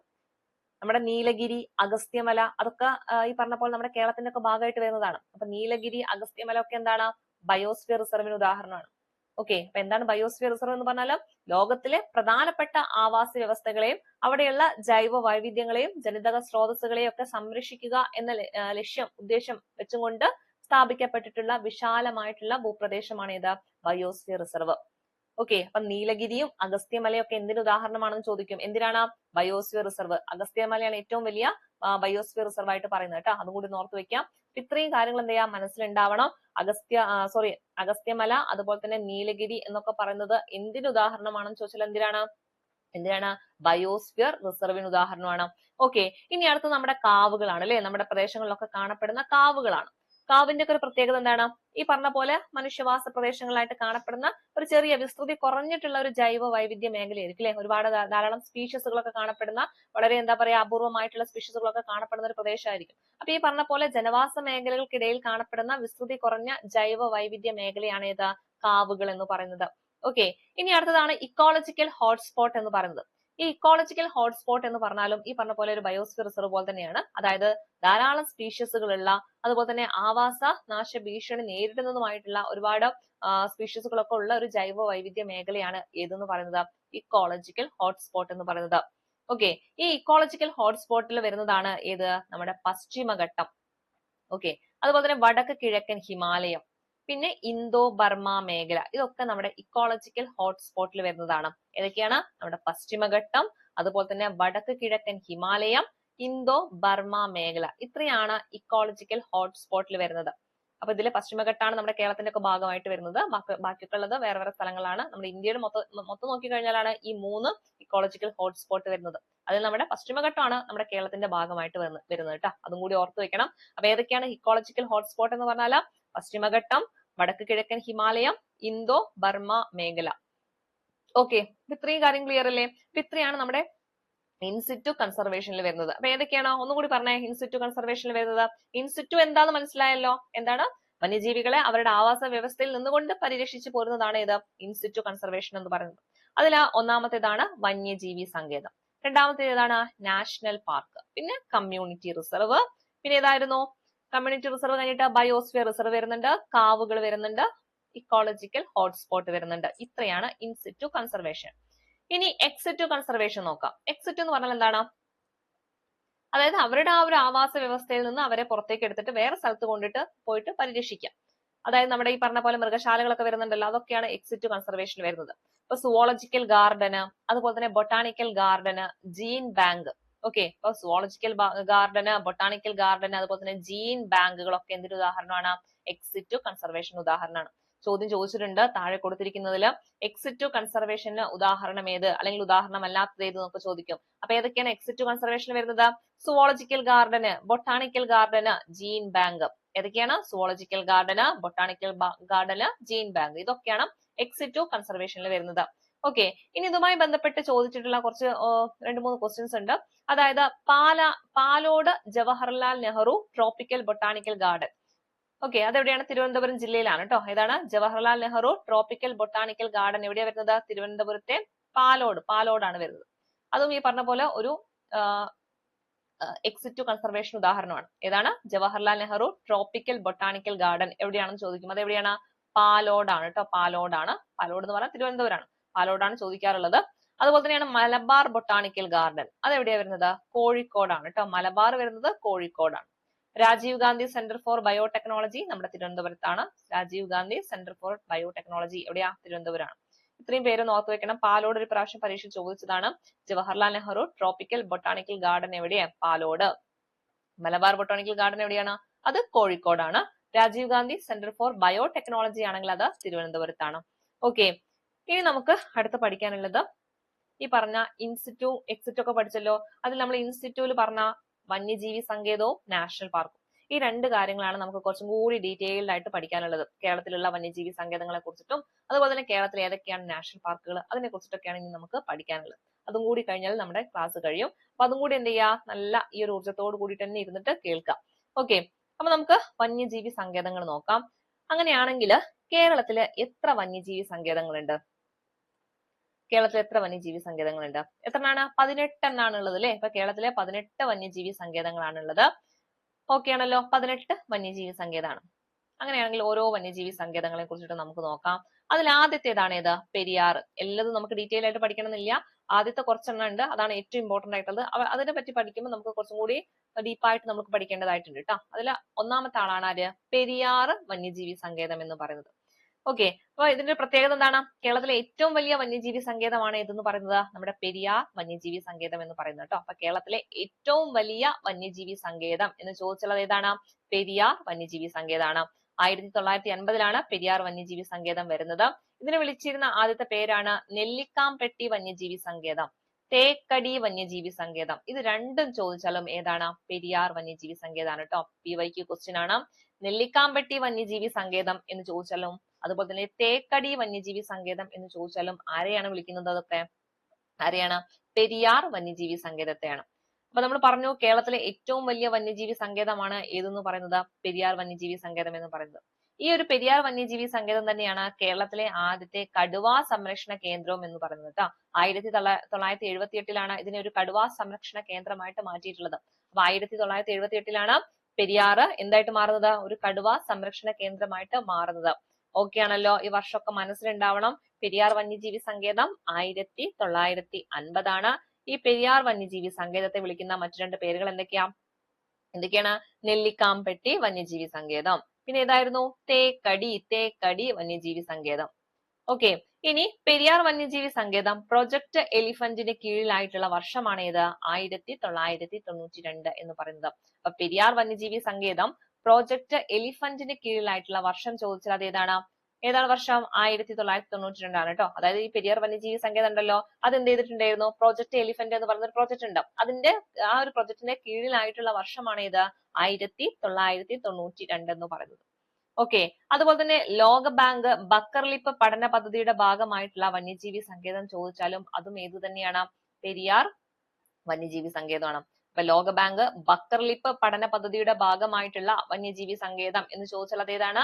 പെരിയാർ വന്യജീവി സങ്കേതമാണ്. ഓക്കെ ആണല്ലോ, ഇത്രയും പറഞ്ഞ കാര്യങ്ങൾ ക്ലിയർ അല്ലേ? പെരിയാറുമായി ബന്ധപ്പെട്ട അപ്പൊ എന്തൊക്കെ കാര്യങ്ങൾ പറഞ്ഞു? പെരിയാറുമായി ബന്ധപ്പെട്ട 1950 പെരിയാർ വന്യജീവി സങ്കേതം വരുന്നത്. അത് തുടക്കത്തിൽ ഏത് പേരിലാണ് അറിയപ്പെട്ടിട്ടുണ്ടായിരുന്നത്? നെല്ലിക്കാംപെട്ടി വന്യജീവി സങ്കേതം, അതുപോലെ തന്നെ തേക്കടി വന്യജീവി സങ്കേതം എന്ന പേരിലൊക്കെയാണ് അറിയപ്പെട്ടിട്ടുണ്ടായിരുന്നത്. അത് പിന്നീട് കടുവാ സംരക്ഷണ കേന്ദ്രമായിട്ടുണ്ടായിരുന്നു അല്ലെ. 1978 കേരളത്തിലെ ആദ്യത്തെ കടുവാ സംരക്ഷണ കേന്ദ്രം എവിടെ വരുന്നത്? നമ്മുടെ ഈ പറഞ്ഞ പെരിയാർ വന്യജീവി സങ്കേതത്തിൽ വരുന്നത്. ഓക്കെ, ഇനി കേരളത്തിലെ ഏറ്റവും വലിയ വന്യജീവി സങ്കേതമാണ് ഏതെന്ന് പറയുന്നത്? നമ്മുടെ പെരിയാർ വന്യജീവി സങ്കേതം എന്ന് പറയുന്നത്. ഇനി ഇത് പിന്നീട് പ്രൊജക്ട് എലിഫന്റിന് കീഴിലായിട്ടുണ്ടായിരുന്നു അല്ലെ. അത് ഏതാ വർഷം? അത് വർഷം 1992 അല്ലെ. 1992 ഏതിന്? പ്രൊജക്ട് എലിഫന്റിന് കീഴിലായിട്ടുള്ള വർഷം. അതുപോലെ തന്നെ ബക്കർലിപ്പ് പഠന പദ്ധതിയുടെ ഭാഗമായിട്ടുള്ള വന്യജീവി സങ്കേതവും ഏത് തന്നെയാണ്? പെരിയാർ വന്യജീവി സങ്കേതമാണ്. ഓക്കെ, ഇത്രയും ഓക്കെ അല്ലേ? ഇനി നമുക്ക് രണ്ടാമത്തെ വന്യജീവി സങ്കേതത്തിലോട്ട് പോവാം. ഏറ്റവും വലുതല്ല, ഏറ്റവും രണ്ടാമത്തെ വലിയ വന്യജീവി സങ്കേതമാണ് ഏത്? വയനാട് വന്യജീവി സങ്കേതം അഥവാ മുത്തങ്ങ വന്യജീവി സങ്കേതവും എന്നും വിളിക്കൂട്ടോ. അപ്പൊ വയനാട് എന്ന് പറഞ്ഞാലോ മുത്തങ്ങ എന്ന് പറഞ്ഞാലോ ഒന്ന് തന്നെയാണ്. അപ്പൊ വയനാട് വന്യജീവി സങ്കേതം അഥവാ മുത്തങ്ങ വന്യജീവി സങ്കേതമാണ് കേരളത്തിലെ രണ്ടാമത്തെ വലിയ വന്യജീവി സങ്കേതം എന്ന് പറയുന്നത്. ഏത് വർഷമാണ് വന്നത്? ഏത് വർഷമാണ്? 1973. ഇമ്പോർട്ടന്റ് വർഷമാണ്, ചോദിച്ചിട്ടുണ്ട്. 1950 ആര്? നമ്മുടെ പെരിയാർ. 1973 ആര്? വയനാട്. ഈ 1950 തന്നെ 1978 കൂടി ഓർക്കണം. അതെന്താണ്? പെരിയാറിനെ കടുവാ സംരക്ഷണ കേന്ദ്രമാക്കിയിട്ടുള്ള വർഷമാണ് ഏത്? 1978. പ്രൊജക്ട് എലിഫന്റിന്റെ കീഴിലായതോ? 1992. ഈ 3 വർഷം എന്ത് ചെയ്യണം? പെരിയാറുമായി ബന്ധപ്പെട്ട് ഓർത്തു വെക്കണം. ഇനി വയനാടാണ്. വയനാട് വന്യജീവി സങ്കേതം, അതിനെ വിളിക്കുന്ന മറ്റൊരു പേരെന്താണ്? മുത്തങ്ങ വന്യജീവി സങ്കേതം. ഏതാ വർഷം? 1973 ആണ് അല്ലെ. 1973. എന്താ പ്രത്യേകത? ഏറ്റവും വലിയ രണ്ടാമത്തെ വന്യജീവി സങ്കേതമാണ് ഏത്? വയനാട് വന്യജീവി സങ്കേതം എന്ന് പറയുന്നത്. അതുപോലെ തന്നെ നമ്മൾ പറഞ്ഞല്ലോ നീലഗിരി ബയോസ്ഫിയർ റിസർവിനെ പറ്റിയിട്ട്. ഈ നീലഗിരി ബയോസ്ഫിയർ റിസർവിന്റെ ഭാഗമായിട്ടുള്ള വന്യജീവി സങ്കേതമാണ് ഏതാ? നമ്മുടെ വയനാട് വന്യജീവി സങ്കേതം എന്ന് പറയുന്നത്. അപ്പൊ രണ്ട് ബയോസ്ഫിയർ റിസർവ് ആണ് നമ്മൾ പറഞ്ഞത് അല്ലെ. ഏതാണ്? നീലഗിരി ഉണ്ട്, അഗസ്ത്യാർകൂടം ഉണ്ട്. അതിലെ നീലഗിരി ബയോസ്ഫിയർ റിസർവിന്റെ ഭാഗമായിട്ടുള്ള വന്യജീവി സങ്കേതമാണ് ഏതാ? ഏത്? വയനാട് വന്യജീവി സങ്കേതം. ചോദിക്കും ഏതാണ്? നീലഗിരി ബയോസ്ഫിയർ റിസർവിന്റെ ഭാഗമായിട്ടുള്ള കേരളത്തിലെ വന്യജീവി സങ്കേതം ഏതാണത്? വയനാട് വന്യജീവി സങ്കേതം. അതുപോലെ തന്നെ കർണാടക, തമിഴ്നാട് എന്ന സംസ്ഥാനങ്ങളുമായിട്ട് അതിർത്തി പങ്കിടുന്ന കേരളത്തിലെ ഏക വന്യജീവി സങ്കേതവും ഏത് തന്നെയാണ്? ഏത് തന്നെയായിരിക്കും? വയനാടാണ് അല്ലെ. കാരണം നമുക്കറിയാം വയനാട് കർണാടകയായിട്ടും തമിഴ്നാടുമായിട്ട് അതിർത്തി പങ്കിടുന്നുണ്ട്. അതുകൊണ്ട് തന്നെ കർണാടക, തമിഴ്നാട് എന്നീ സംസ്ഥാനങ്ങളുമായിട്ട് അതിർത്തി പങ്കിടുന്ന കേരളത്തിലെ ഏക വന്യജീവി സങ്കേതവും ഏതു തന്നെയാണ്? വയനാട് അഥവാ മുത്തങ്ങ വന്യജീവി സങ്കേതമാണ്. ഇത്രയും കാര്യങ്ങൾ വയനാട് വന്യജീവി സങ്കേതവുമായി ബന്ധപ്പെട്ട് പഠിക്കണം. അപ്പൊ എന്തൊക്കെയാണ് പറഞ്ഞത്? വർഷം ഏതാണ്? 1973. വയനാടിനെ വിളിക്കുന്ന മറ്റൊരു പേരെന്താണ്? മുത്തങ്ങ വന്യജീവി സങ്കേതം. കേരളത്തിലെ ഏറ്റവും വലിയ രണ്ടാമത്തെ വന്യജീവി സങ്കേതം. നീലഗിരി ബയോസ്ഫിയർ റിസർവിന്റെ ഭാഗമായിട്ടുള്ള വന്യജീവി സങ്കേതം. കർണാടക, തമിഴ്നാട് എന്നീ സംസ്ഥാനങ്ങളുമായിട്ട് അതിർത്തി പങ്കിടുന്ന കേരളത്തിലെ ഏക വന്യജീവി സങ്കേതം. ഇത്രയും കാര്യം ക്ലിയർ അല്ലേ? അടുത്ത വന്യജീവി സങ്കേതത്തിലോട്ട് പോകാലോ. അടുത്തത് പറമ്പിക്കുളമാണ്. പറമ്പിക്കുളവും സെയിം വർഷം തന്നെയാണ് 1973. അപ്പൊ വയനാടും 73, പറമ്പിക്കുളവും എന്ന് തന്നെയാണ് 73 ആണ് കേട്ടോ. ഇമ്പോർട്ടന്റ് വർഷമാണ്, സ്കിപ്പ് ചെയ്യരുത്, പഠിക്കണം. ഇനി കേരളത്തിലെ രണ്ടാമത്തെ കടുവ സംരക്ഷണ കേന്ദ്രമാണ് ഏതാ? പറമ്പിക്കുളം എന്ന് പറയുന്നത്. അപ്പൊ ഏതാണ് ഒന്നാമത്തെ ഏതായിരുന്നു? അത് പെരിയാർ അല്ലെ. നമ്മൾ പഠിച്ചിട്ടുണ്ടായിരുന്നു. പെരിയാറിനെ പിന്നീട് ഒരു കടുവാ സംരക്ഷണ കേന്ദ്രമായിട്ട് മാറ്റിയിട്ടുണ്ടായിരുന്നു അല്ലെ. അപ്പൊ പെരിയാറാണ് ഒന്നാമത്തെ കടുവാ സംരക്ഷണ കേന്ദ്രം. അത് ഏതാ വർഷം? 1978. അപ്പൊ രണ്ടാമത്തെ കടുവാ സംരക്ഷണ കേന്ദ്രം അത് എവിടെയാണെന്ന് ചോദിച്ചാൽ അത് എവിടെയാണ്? പറമ്പിക്കുളത്താണ്. അപ്പൊ രണ്ട് കടുവാ സംരക്ഷണ കേന്ദ്രമാണ് നമ്മുടെ കേരളത്തിലുള്ളത്. ഒന്ന് ഈ പറഞ്ഞ പെരിയാറും, രണ്ടാമത്തേത് എവിടെയാണ്? പറമ്പിക്കുളമാണ് കേട്ടോ. അപ്പൊ ഒന്ന് പെരിയാറും 2 പറമ്പിക്കുളത്തുമാണ് ഈ പറഞ്ഞ കടുവാ സംരക്ഷണ കേന്ദ്രം ഉള്ളത്. ഇനി തമിഴ്നാട്ടിലൂടെ മാത്രം പ്രവേശന കവാടമുള്ള കേരളത്തിലെ ഏക വന്യജീവി സങ്കേതവും ഏത് തന്നെയാണ്? പറമ്പിക്കുളമാണ്. എന്താ പ്രത്യേകത? എവിടെ കൂടെ പ്രവേശിക്കാൻ പറ്റുള്ളൂ? നമുക്ക് തമിഴ്നാട് അല്ലെ. അപ്പൊ തമിഴ്നാട്ടിലൂടെ മാത്രം പ്രവേശന കവാടമുള്ള കേരളത്തിലെ ഏക വന്യജീവി സങ്കേതമാണ് ഏതെന്ന് പറയുന്നത്? പറമ്പിക്കുളം വന്യജീവി സങ്കേതം എന്ന് പറയുന്നത്. അതുപോലെ തന്നെ ഏറ്റവും ഇമ്പോർട്ടന്റ് ആയിട്ടുള്ള ഒരു കാര്യമാണ് റെഡ് ഡാറ്റ ബുക്ക് അല്ലെ. നമുക്കറിയാം IUCN പബ്ലിഷ് ചെയ്യുന്ന ഒരു ബുക്കാണ് ഏത്? റെഡ് ഡാറ്റ ബുക്ക് എന്ന് പറയുന്നത് അല്ലെ. അതായത് IUCN വംശനാശ ഭീഷണി നേരിടുന്ന വന്യജീവികളുമായി ബന്ധപ്പെട്ട് പുറത്തിറക്കിയിട്ടുള്ള പുസ്തകമാണ് റെഡ് ഡാറ്റ ബുക്ക് എന്ന് പറയുന്നത്. ആ ഒരു റെഡ് ഡാറ്റ ബുക്കിൽ ഇടം പിടിച്ചിട്ടുള്ള കേരളത്തിലുള്ള വന്യജീവി സങ്കേതമാണ് ഏത്? പറമ്പിക്കുളം വന്യജീവി സങ്കേതം എന്ന് പറയുന്നത്. ഇമ്പോർട്ടന്റ് ക്വസ്റ്റ്യൻ ആണ്. IUCN-ന്റെ റെഡ് ഡാറ്റ ബുക്കിൽ ഇടം പിടിച്ച കേരളത്തിലെ ഏക വന്യജീവി സങ്കേതം ഏതാണത്? പറമ്പിക്കുളം. ഓർക്കാലോ. വർഷം ഏതാണ്? 1973 പറമ്പിക്കുളം വന്യജീവി സങ്കേതം വരുന്നത്. കേരളത്തിലെ രണ്ടാമത്തെ കടുവാ സംരക്ഷണ കേന്ദ്രമാണ്. തമിഴ്നാട്ടിലൂടെ മാത്രം പ്രവേശന കവാടമുള്ള കേരളത്തിലെ ഏക വന്യജീവി സങ്കേതമാണ്. പിന്നെന്താ പറഞ്ഞത് ലാസ്റ്റ് ആയിട്ട്? റെഡ് ഡാറ്റ ബുക്കിൽ ഇടം പിടിച്ച വന്യജീവി സങ്കേതമാണ്. ഓക്കെ ആണല്ലോ. ഇനി നമുക്ക് അടുത്ത വന്യജീവി സങ്കേതത്തിലോട്ട് പോകാം. അടുത്തത് നെയ്യാർ വന്യജീവി സങ്കേതമാണ്. നെയ്യാർ എവിടെയാണ്? നെയ്യാറൊക്കെ നമ്മൾ ഒരുപാട് തവണ പഠിച്ചതാണ് അല്ലെ. നെയ്യാർ തെക്ക് ഭാഗത്താണ് അല്ലെ. നമ്മുടെ തിരുവനന്തപുരത്താണ് ഏതാ? നെയ്യാർ വന്യജീവി സങ്കേതം. കേരളത്തിന്റെ തെക്കേ അറ്റത്ത് സ്ഥിതി ചെയ്യുന്ന വന്യജീവി സങ്കേതം ചോദിച്ചാൽ അത് ഏതാണ്? അത് നെയ്യാറാണ്. വടക്കേ അറ്റത്താണെങ്കിൽ ആറളമാണ് അല്ലെ. അപ്പൊ കേരളത്തിന്റെ തെക്കേ അറ്റത്ത് സ്ഥിതി ചെയ്യുന്ന വന്യജീവി സങ്കേതം ഏത് എന്ന് ചോദിച്ചാൽ അത് ഏതാണ്? നെയ്യാറ്. കേരളത്തിലെ ഏക ലയൺ സഫാരി പാർക്ക്, ഇതൊക്കെ നമ്മൾ മുന്നേ പഠിച്ചതാണ്. കേരളത്തിലെ ഏക ലയൺ സഫാരി പാർക്ക് ചോദിച്ചാൽ അത് എവിടെയാണ്? മരക്കുന്നം ദ്വീപ് അല്ലെ. നമ്മുടെ നെയ്യാറിലെ മരക്കുന്നം ദ്വീപിലാണ് കേരളത്തിലെ ഏക ലയൺ സഫാരി പാർക്ക് സ്ഥിതി ചെയ്യുന്നത്. അതുപോലെ തന്നെ ക്രോക്കഡൈൽ റീഹാബിലിറ്റേഷൻ സെന്റർ സ്ഥിതി ചെയ്യുന്നതും എവിടെ തന്നെയാണ്? ഈ പറഞ്ഞ നെയ്യാർ വന്യജീവി സങ്കേതത്തിലാണ്. ഓക്കെ. അതുപോലെ തന്നെ സ്റ്റീവ് ഇർവിൻ പാർക്ക് എന്നറിയപ്പെടുന്നതും ഏത് തന്നെയാണ്? നെയ്യാർ വന്യജീവി സങ്കേതമാണ് കേട്ടോ. ഇതൊക്കെ നമ്മൾ പഠിച്ച കാര്യങ്ങളാണ്. സ്റ്റീവ് ഇർവിൻ പാർക്ക് എന്നറിയപ്പെടുന്നത് ഏതാണ്? നെയ്യാറാണ്. നെയ്യാർ വന്യജീവി സങ്കേതമാണ്. ക്രോക്കഡൈൽ റീഹാബിലിറ്റേഷൻ സെന്റർ സ്ഥിതി ചെയ്യുന്നതും എവിടെ തന്നെയാണ്? നെയ്യാറിൽ തന്നെയാണ്. കേരളത്തിലെ ഏക ലയൺ സഫാരി പാർക്ക് അതെവിടെയാണ്? അത് മരക്കുന്നം ദ്വീപിലാണ് അല്ലെ. നെയ്യാറിലെ മരക്കുന്നം ദ്വീപിലാണ്. അതുപോലെ തന്നെ കേരളത്തിന്റെ തെക്കേ അറ്റത്തെ വന്യജീവി സങ്കേതവുമാണ് ഏതെന്ന് പറയുന്നത്? നെയ്യാർ വന്യജീവി സങ്കേതം എന്ന് പറയുന്നത്. ഓക്കെ ആണല്ലോ. ഇത്രയും കാര്യങ്ങൾ ക്ലിയർ അല്ലേ? നമുക്ക് കുറച്ചും കൂടി പഠിക്കാനുള്ളൂ. അടുത്തത് ചിന്നാർ വന്യജീവി സങ്കേതമാണ് കേട്ടോ. ഞങ്ങൾക്ക് അങ്ങോട്ടേക്ക് പോകുമ്പോൾ കുറച്ച് പോയിന്റുകളെ നമുക്ക് പഠിക്കേണ്ടതുള്ളൂ. ഓക്കെ. അപ്പൊ ചിന്നാർ വന്യജീവി സങ്കേതം, ചിന്നാർ നമ്മൾ ഓൾറെഡി നമ്മൾ പറഞ്ഞതാണ് അല്ലെ, അത് എന്തോ ഒരു കാര്യവുമായി ബന്ധപ്പെട്ട് പറഞ്ഞിട്ടുണ്ട്. എന്തായിരുന്നു? കേരളത്തിന്റെ മഴ നിഴൽ പ്രദേശമാണ് അല്ലെ, കേരളത്തിന്റെ മഴ നിഴൽ പ്രദേശം എന്നറിയപ്പെടുന്നത് ഏതാണ്? ചിന്നാറാണ് അല്ലെ, ചിന്നാറാണ് കേരളത്തിന്റെ മഴ നിഴൽ പ്രദേശം എന്ന് പറയപ്പെടുന്നത്. ചാമ്പൽ മലയണ്ണാൻ, അതുപോലെ തന്നെ നക്ഷത്രാമ, ഇവയൊക്കെ കാണപ്പെടുന്ന ഒരു വന്യജീവി സങ്കേതവുമാണ് ഏത്? ചിന്നാർ. ഇതൊക്കെ പ്രീവിയസ് ഇയർ ക്വസ്റ്റ്യൻ ആണ് കേട്ടോ. ചാമ്പൽ മലയണ്ണാൻ, ചാമ്പൽ, ചിന്നാറ്, അതുപോലെ തന്നെ നക്ഷത്ര ആമ, ഇതൊക്കെ എവിടെയാ കാണപ്പെടുന്നത്? ചിന്നാർ വന്യജീവി സങ്കേതത്തിലാണ്. എന്തൊക്കെയാണ്? ചാമ്പൽ മലയണ്ണാൻ, അതുപോലെ തന്നെ നക്ഷത്ര ആമ. രണ്ടൊരു ഫ്രണ്ട്സ് ആണെന്ന് ആലോചിക്കാം.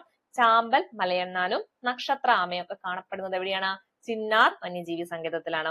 അതുപോലെ തന്നെ ചിന്നാർ വന്യജീവി സങ്കേതത്തിലൂടെ ഒഴുകുന്ന ഒരു നദിയുണ്ട്, അതാണ് ഏത്? പാമ്പാർ എന്ന് പറയുന്നത് കേട്ടോ. അപ്പൊ പാമ്പാർ ഏതിലൂടെ പോകുന്നത്?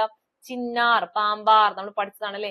ചിന്നാർ വന്യജീവി സങ്കേതത്തിലൂടെ ഒഴുകുന്ന ഒരു നദിയാണ് ഏത്? പാമ്പാർ എന്ന് പറയുന്നത്.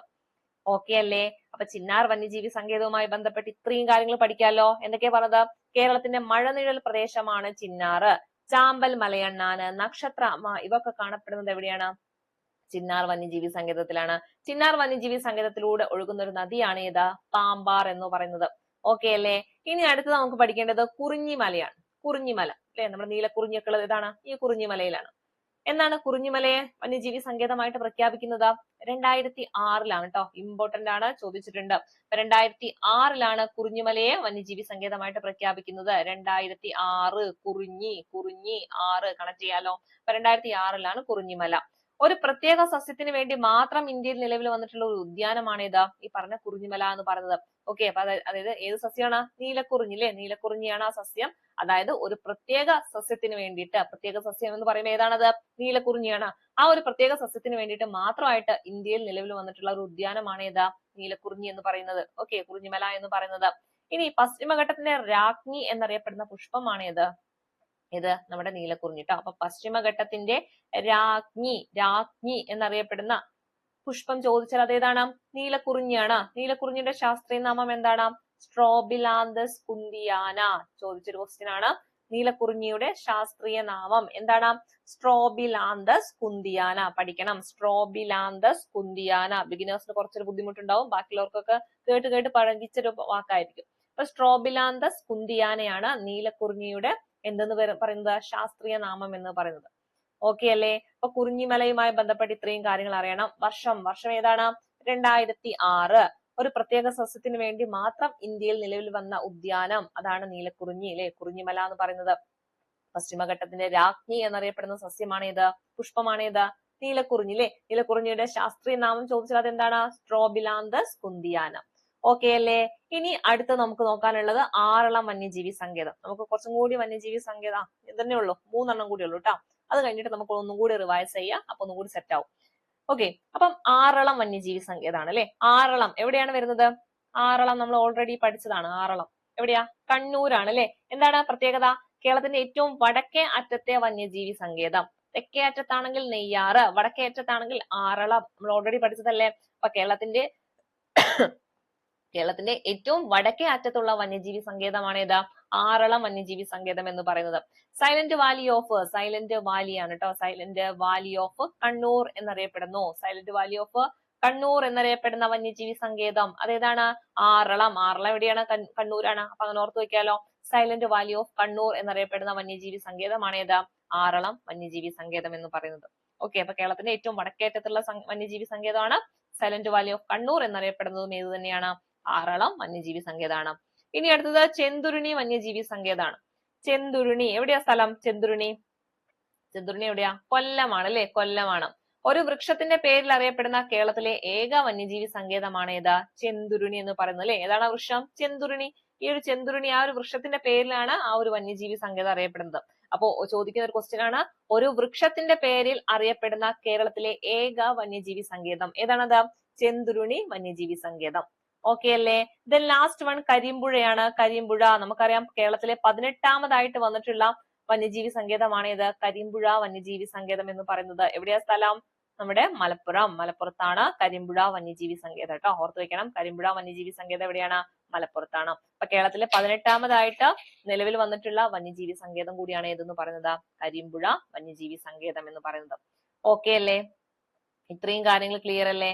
നമ്മൾ ഇത്രയും എടുത്ത കാര്യങ്ങളൊന്ന് ഫാസ്റ്റ് ആയിട്ടൊന്ന് റിവൈസ് ചെയ്യാൻ പോവാണ് കേട്ടോ. ഓരോ കാര്യം ചോദിക്കുമ്പോഴും നിങ്ങളുടെ മനസ്സിലേക്ക് അത് ഓരോ കാര്യങ്ങളും കിട്ടണം കേട്ടോ. ഓർത്തെടുക്കാനായിട്ട് ശ്രമിക്കാം. അങ്ങനെ വേണം നമുക്ക് ഓരോ കാര്യങ്ങളും പഠിച്ചെടുക്കാനായിട്ട്. ആദ്യം മുതൽ ഞാൻ ചോദിക്കാൻ പോവാണ്. തെക്ക് പടിഞ്ഞാറൻ മൺസൂൺ കാലം, ആ ഒരു മാസം ഏത് മാസത്തിലാണ് തെക്ക് പടിഞ്ഞാറൻ മൺസൂൺ കാലം? തെക്ക് പടിഞ്ഞാറൻ മൺസൂൺ കാലം എന്ന് പറഞ്ഞാൽ ഏതാണ്? കാലവർഷമാണോ തുലാവർഷമാണോ? കാലവർഷമാണ് അല്ലെ. അപ്പൊ അത് ഏത് സമയത്തായിരിക്കും ഏറ്റവും കൂടുതൽ മഴ കിട്ടുന്നത്? ജൂൺ മുതൽ സെപ്റ്റംബർ വരെ. ഓക്കെ, അപ്പൊ ജൂൺ മുതൽ സെപ്റ്റംബർ വരെയാണ്. ഇനി മണ്ണ് ദിനം എന്താണ്? ലോക മണ്ണ് സംരക്ഷണ ദിനമായിട്ട് പറയുന്നത് ഡിസംബർ 5 അല്ലെ. ഡിസംബർ 5 മണ്ണ് വർഷമാണെങ്കിലാണ് 2015. കേരള വന നിയമം വർഷം എന്നായിരുന്നു? ഓർത്തെടുത്തേ. കേരള വന നിയമം 1961.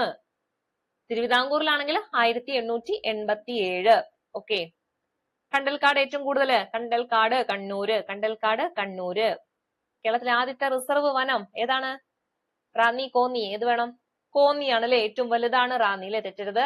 ഏറ്റവും വലിയ വന ഡിവിഷനാണ് റാന്നി എന്ന് പറയുന്നത്. ഏറ്റവും ആദ്യത്തെ ആദ്യത്തെ റിസർവ് വനമാണ് കോന്നി എന്ന് പറയുന്നത്. ഇന്ത്യയിലെ ആദ്യത്തെ ബയോളജിക്കൽ പാർക്ക് ഏതാണ്? ഇന്ത്യയിലെ ആദ്യത്തെ ബയോളജിക്കൽ പാർക്ക് ഏതായിരുന്നു? അഗസ്ത്യാർകൂടം അല്ലെ. അഗസ്ത്യാർകൂടാണ്. ഇനി ബൊട്ടാണിക്കൽ ഗാർഡന് ഇൻസിറ്റു കൺസർവേഷൻ ആണോ എക്സിറ്റു കൺസർവേഷൻ ആണോ? Botanical garden, gene bank, zoological garden, അതൊക്കെ എന്താണ്? അവരുടെ ആവാസ വ്യവസ്ഥയിൽ പുറത്തു നിന്നുകൊണ്ട് സംരക്ഷിക്കുന്നതാണ് അല്ലെ. അതുകൊണ്ട് തന്നെ അതൊക്കെ എന്താണ്? എക്സിറ്റു കൺസർവേഷൻ ആണ്. പിന്നെ വന്യജീവി സംരക്ഷണത്തോടൊപ്പം തന്നെ അവിടെയുള്ള ഭൗമ സവിശേഷതകളും അവിടുത്തെ ചരിത്ര സ്മാരകങ്ങളെ ഒക്കെ സംരക്ഷിച്ചു പോരുകയാണെങ്കിൽ അതിനെന്താ വിളിക്കാം? വന്യജീവി സങ്കേതമാണോ, കാവാണോ, കമ്മ്യൂണിറ്റി റിസർവ് ആണോ, നാഷണൽ പാർക്കാണോ? ഏതാണ്? നാഷണൽ പാർക്കാണ് അല്ലെ. നാഷണൽ പാർക്കാണ്. എന്നാല് പൊതുജന പങ്കാളിത്തത്തോട് കൂടിയിട്ട് ഒരു പ്രദേശത്തെ സംരക്ഷിച്ചു പോരുക, ജൈവ വൈവിധ്യം നിറഞ്ഞൊരു പ്രദേശത്തെ സംരക്ഷിച്ചു പോരുകയാണെങ്കിൽ അതെന്താണ്? അതാണ് കമ്മ്യൂണിറ്റി റിസർവ് അല്ലെ. ഒരു കമ്മ്യൂണിറ്റി ഏറ്റെടുക്കാന്ന് ആലോചിച്ചാൽ മതി. ഇനി ജനവാസ മേഖലയിലുള്ള വിസ്തൃതി കുറഞ്ഞ ജൈവ വൈവിധ്യ മേഖല അതേതാണ്? അതാണ് നമ്മുടെ കാവുകൾ എന്ന് പറയുന്നത്. ഓക്കെ. അഗസ്ത്യമല എന്തിനുദാഹരണമാണ്? അഗസ്ത്യമല അത് ബയോസ്ഫിയർ റിസർവ് ആണ് അല്ലെ. ബയോസ്ഫിയർ റിസർവ് ആണ്. പശ്ചിമഘട്ടം എന്താണ്? ഒരു ഇക്കോളജിക്കൽ ഹോട്ട്സ്പോട്ട് ആണ്. ഏത്? പശ്ചിമഘട്ടം എന്ന് പറയുന്നത്. Jawaharlal Nehru tropical botanical garden എവിടെയാ വരുന്നത്? Jawaharlal Nehru tropical botanical garden എവിടെയായിരുന്നു? തിരുവനന്തപുരം ജില്ലയാണ് അല്ലെ. തിരുവനന്തപുരത്തെ പാലോടാണ്. ഇനി നെല്ലിക്കാംപെട്ടി വന്യജീവി സങ്കേതം എന്നറിയപ്പെടുന്നത് ഏതായിരുന്നു? നെല്ലിക്കാംപെട്ടി, തേക്കടി ഒക്കെ ഏതാണ്? പെരിയാറാണ് അല്ലെ. പെരിയാർ വന്യജീവി സങ്കേതമാണ്. കേരളത്തിലെ ആദ്യത്തെ കടുവാ സംരക്ഷണ കേന്ദ്രം കൂടിയാണ് ഏതാ? പെരിയാർ എന്ന് പറയുന്നത്. വയനാട് വന്യജീവി സങ്കേതമായിട്ട് പ്രഖ്യാപിച്ചത് എന്നാണ്? വർഷം 1973. അന്ന് തന്നെയാണ് പറമ്പിക്കുളവും വന്യജീവി സങ്കേതത്തെയും പ്രഖ്യാപിക്കുന്നത്. കേരളത്തിലെ രണ്ടാമത്തെ കടുവ സംരക്ഷണ കേന്ദ്രമാണ് ഏതാണ്? പറമ്പിക്കുളം അല്ലെ. ഒന്നാമത്തത് പെരിയാറാണ്, രണ്ടാമത്തതാണ് പറമ്പിക്കുളം. ഇനി റെഡ് ഡാറ്റ ബുക്കിൽ ഇടം നേടിയ വന്യജീവി സങ്കേതം അതും പറമ്പിക്കുളം തന്നെയാണ് അല്ലെ. പറമ്പിക്കുളമാണ്. കുറിഞ്ഞിമല ഏതാ വർഷം? കുറിഞ്ഞിമല ഉദ്യാനം 2006 ആണ് അല്ലെ. 2006 ആണ്. ഒരു വൃക്ഷത്തിന്റെ പേരിൽ അറിയപ്പെടുന്ന കേരളത്തിലെ ഏക വന്യജീവി സങ്കേതം അതേതാണ്? ചെന്തുരുണിയാണ്. കരിമ്പുഴ വന്യജീവി സങ്കേതം ഏത് ജില്ലയിലാണ്? മലപ്പുറം ജില്ലയിലാണ്. ഓക്കെ, അപ്പൊ ഇത്രയും കാര്യം ക്ലിയർ അല്ലേ? ഇനി നമുക്ക് നമ്മുടെ ലാസ്റ്റ് ഭാഗത്തിലോട്ട് പോകാം. ഏതാ ഭാഗം? നാഷണൽ പാർക്ക് ആണ് അല്ലെ. നാഷണൽ പാർക്കുകളെ കുറിച്ചിട്ടാണ് നമുക്കിനി പഠിക്കാനുള്ളത്. എത്ര നാഷണൽ പാർക്ക് ഉണ്ട്? എത്ര ഉണ്ട്? ശരിക്കും പറയുകയാണെങ്കിൽ 6 ഉണ്ട്. പക്ഷെ PSCയുടെ ആൻസർ എത്രയാണ്? 5 ആയിട്ടാണ് പറയുന്നത്. ഏതൊക്കെയാണ് അത്? Eravikulam national park, Periyar, silent valley, Mathikettan Shola, Anamudi Shola, അതുപോലെ തന്നെ പാമ്പാടും ചോല. ഇത്രയാണ് നമ്മുടെ കേരളത്തിലെ ദേശീയോദ്യാനങ്ങൾ എന്ന് പറയുന്നത് കേട്ടോ. 7ാമതായിട്ട് ഒരാളും കൂടി പ്രഖ്യാപിച്ചിട്ടുണ്ട്. അതേതാണ്? പ്രഖ്യാപിച്ചിട്ടില്ല, അങ്ങനെ ഒരു എന്താ പറയാ പരിഗണനയിൽ നിൽക്കുന്നതാണ് ഇത് കരിമ്പുഴ എന്ന് പറയുന്നത്. കരിമ്പുഴ എവിടെയാണ്? എവിടെയാ? പാലക്കാടല്ല കേട്ടോ. പാലക്കാടല്ല, മലപ്പുറമാണ്. പാലക്കാടല്ല കേട്ടോ, തിരുത്തി പഠിക്കണേ. കരിമ്പുഴ എവിടെയാ? മലപ്പുറത്താണ്. അപ്പൊ കേരളത്തിലെ ദേശീയോദ്യാനങ്ങൾ ഏതൊക്കെയാണെന്ന് ഓർത്ത് വെച്ചേക്കാം. ഏതൊക്കെയാണ്? ഇരവികുളം, ഇരവികുളം, ഇരവികുളം, പെരിയാറ്, സൈലന്റ് വാലി, പിന്നെ മൊത്തം ചോലയാണ്. ഏതൊക്കെയാണ് ചോല? മതികെട്ടാൻ ചോല, ആനമുടി ചോല, പാമ്പാടും ചോല. എളുപ്പല്ലേ പഠിക്കാന്? ആദ്യം മൂന്നെണ്ണം അങ്ങ് പഠിക്കുക. Eravikulam, Periyar, silent valley. ഏതൊക്കെയാണ്? Eravikulam, Periyar, silent valley. പിന്നെ മൂന്നും ചോലകളാണ്. ഏതൊക്കെയാണ് മൂന്ന് ചോലകള്?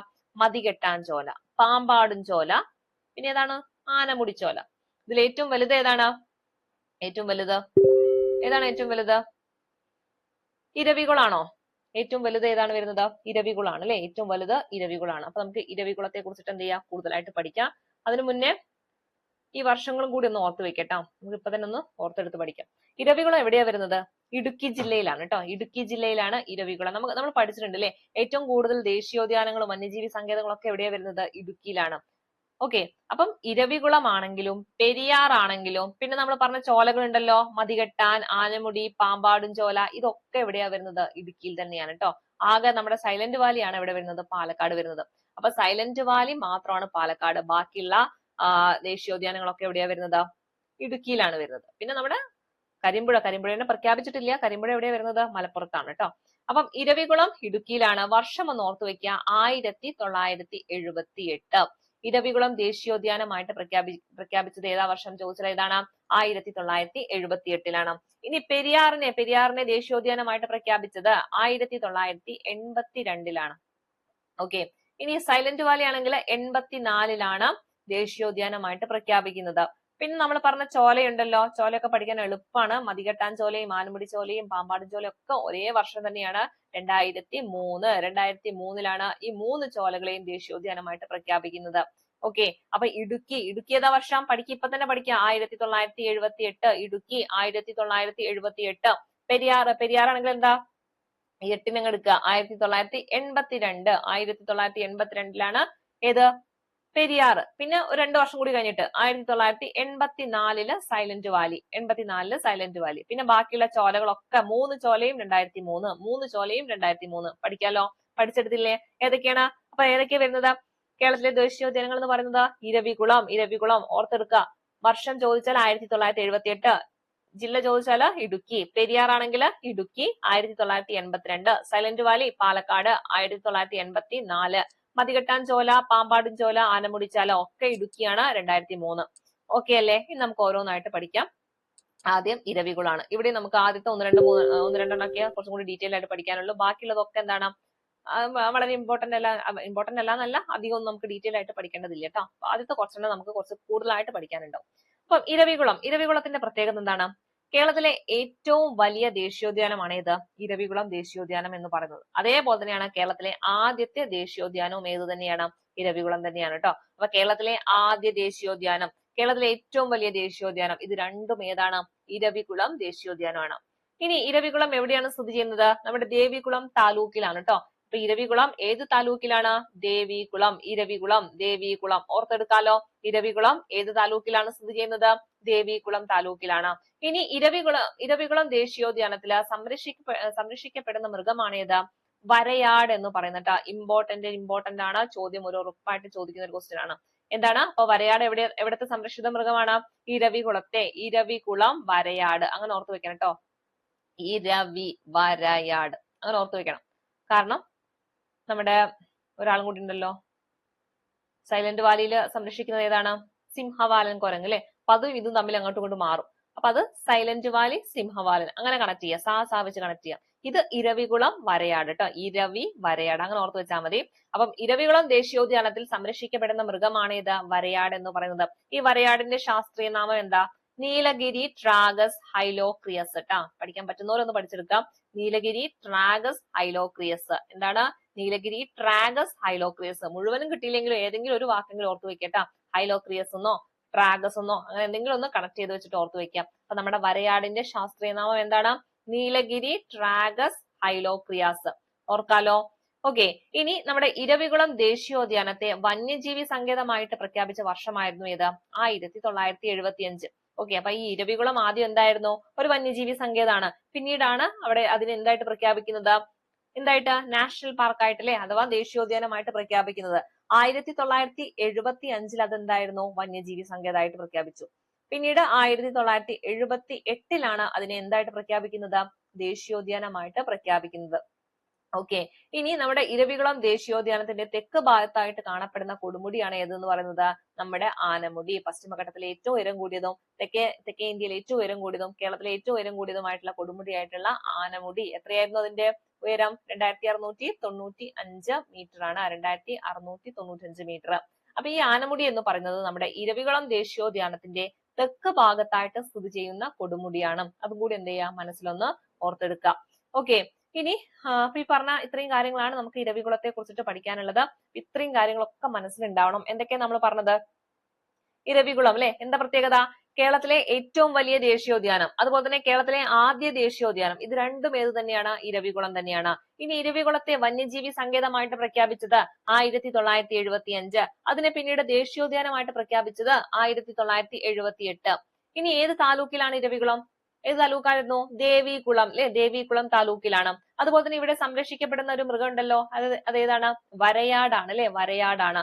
നീലഗിരി ട്രാഗസ് ഹൈലോക്രിയസ് എന്ന ശാസ്ത്രീയ നാമത്തിൽ അറിയപ്പെടുന്ന വരയാടാണ് ഇരവികുളത്ത് സംരക്ഷിക്കപ്പെടുന്നത്. ഓക്കെ, ആനമുടിയൊക്കെ എവിടെയാ വരുന്നത്? നമ്മൾ ഈ പറഞ്ഞ ഇരവികുളത്താണ്. ഓക്കെ, ഇനി അടുത്ത് നമുക്ക് പഠിക്കാനുള്ളത് സൈലന്റ് വാലി ആണ് കേട്ടോ. അപ്പൊ സൈലന്റ് വാലി ഏതായിരുന്നു ജില്ല?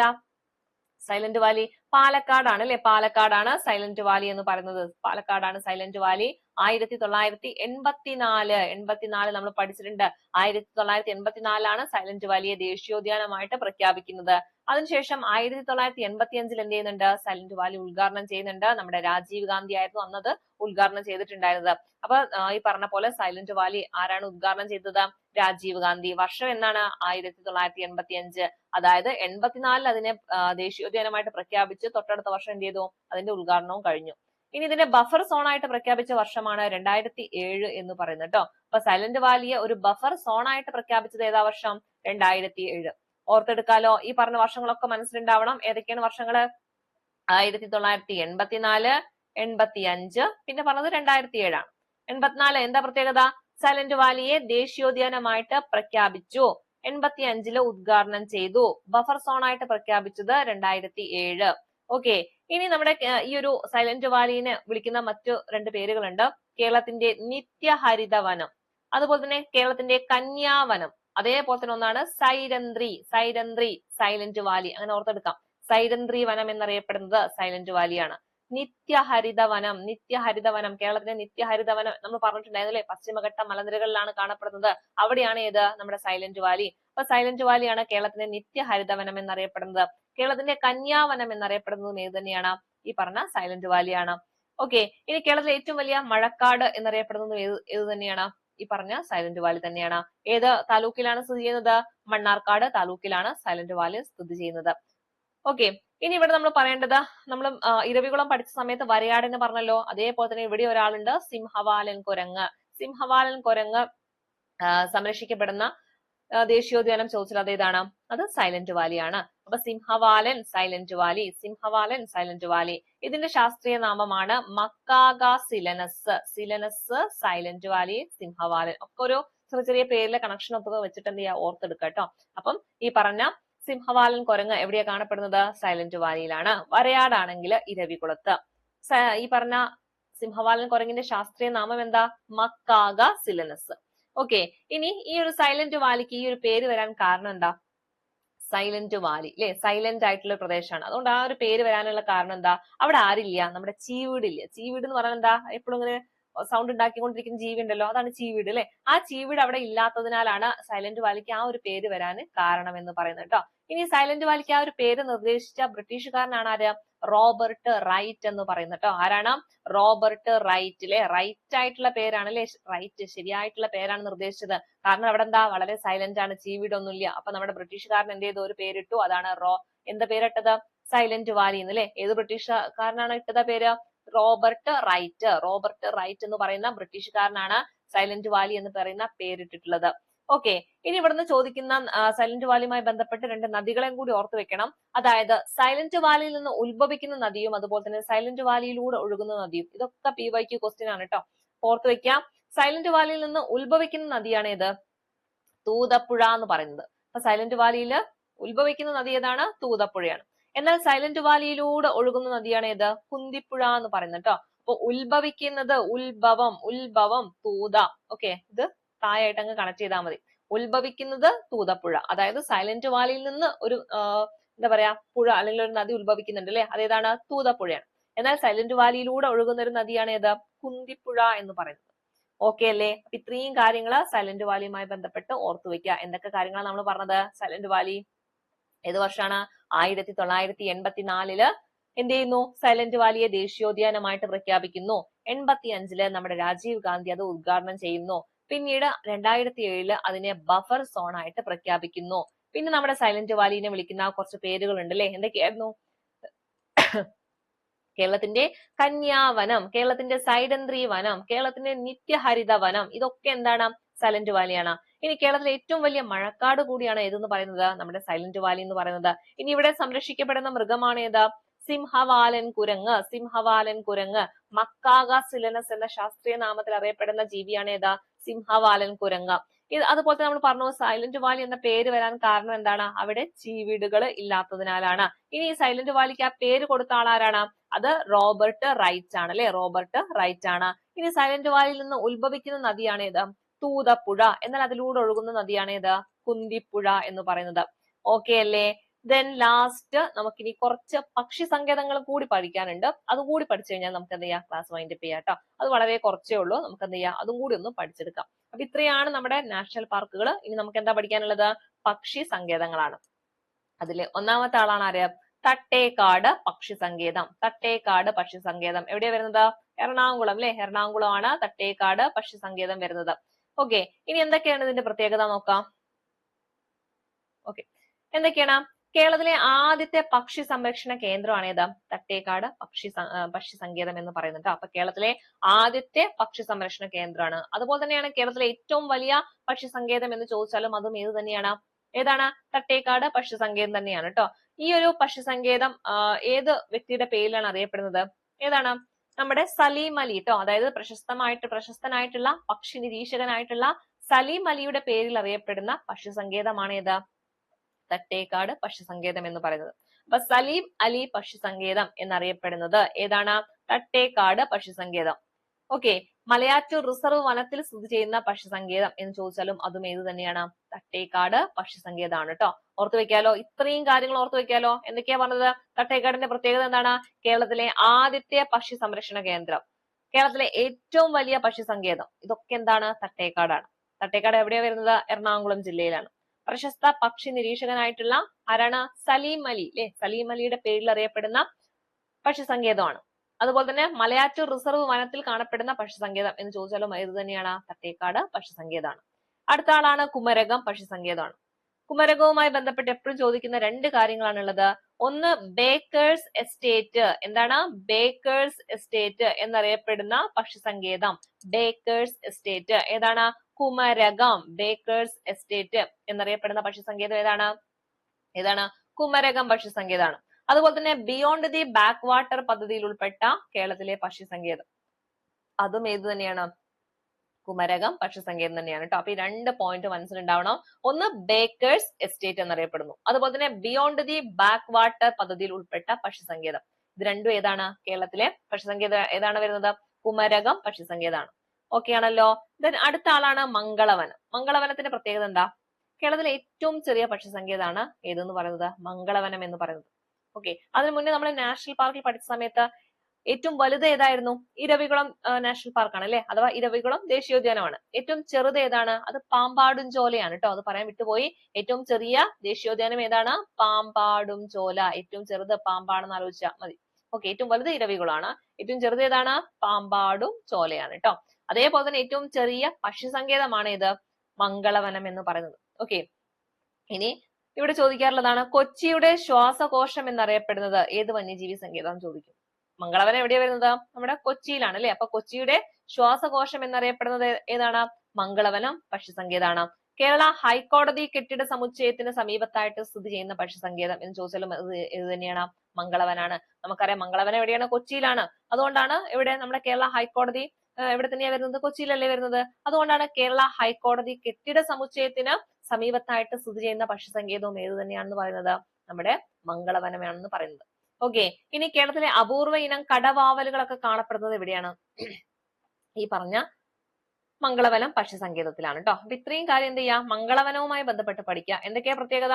കേരളത്തിലെ ഏറ്റവും ചെറിയ പക്ഷി സങ്കേതം, കേരളത്തിലെ റിപ്പീറ്റ് ചെയ്താ കേട്ടോ, ഒന്നുള്ളേ. കേരളത്തിലെ ഏറ്റവും ചെറിയ പക്ഷി സങ്കേതവും കേരളത്തിലെ ഏറ്റവും ചെറിയ വന്യജീവി സങ്കേതവും, ഇത് രണ്ടും ഏതാണ്? മംഗളവനാണ്. കൊച്ചിയുടെ ശ്വാസകോശം എന്നറിയപ്പെടുന്നു. കേരള ഹൈക്കോടതി കെട്ടിട സമുച്ചയത്തിന് ഉള്ളിൽ സ്ഥിതി ചെയ്യുന്ന പക്ഷി സങ്കേതം. അതുപോലെ തന്നെ കേരളത്തിലെ അപൂർവ ഇനം കടവാവലുകൾ കാണപ്പെടുന്നതും എവിടെ തന്നെയാണ്? ഈ പറഞ്ഞ മംഗളവനത്തിലാണ്. ഓക്കെ അല്ലേ? ദ ലാസ്റ്റ് വൺ, ഓക്കെ, കുറച്ചും കൂടി ഉള്ളൂ കേട്ടോ. ചൂലന്നൂരാണ്. ചൂലന്നൂർ പക്ഷി സങ്കേതം. നമ്മുടെ മയിലുണ്ടല്ലോ, ഈ മയിലുകൾക്ക് പ്രസിദ്ധമായിട്ടുള്ള വന്യജീവി സങ്കേതമാണ് ഇത് ചൂലന്നൂർ പക്ഷി സങ്കേതം എന്ന് പറയുന്നത്. എപ്പോഴും ഈ ഒരു പക്ഷി സങ്കേതവുമായി ബന്ധപ്പെട്ട് എപ്പോഴും ചോദിക്കുന്ന ഒരു ക്വസ്റ്റ്യൻ ആണ് ഏത്? ചൂലന്നൂരുമായി ബന്ധപ്പെട്ട് വരുന്നതാണ് മയിൽ കേട്ടോ. അപ്പൊ മയിൽ എന്ന് പറയുമ്പോൾ നമ്മുടെ മയിലുകളുടെ സംരക്ഷണത്തിനായിട്ടുള്ള കേരളത്തിലെ ഏക വന്യജീവി സങ്കേതമാണ് ഇതെന്ന് പറയുന്നത് നമ്മുടെ ചൂലന്നൂർ പക്ഷി സങ്കേതം എന്ന് പറയുന്നത്. അപ്പൊ ചൂലന്നൂര് മയിലായിട്ട് കണക്ട് ചെയ്ത് ഓർത്ത് വെക്കണേ.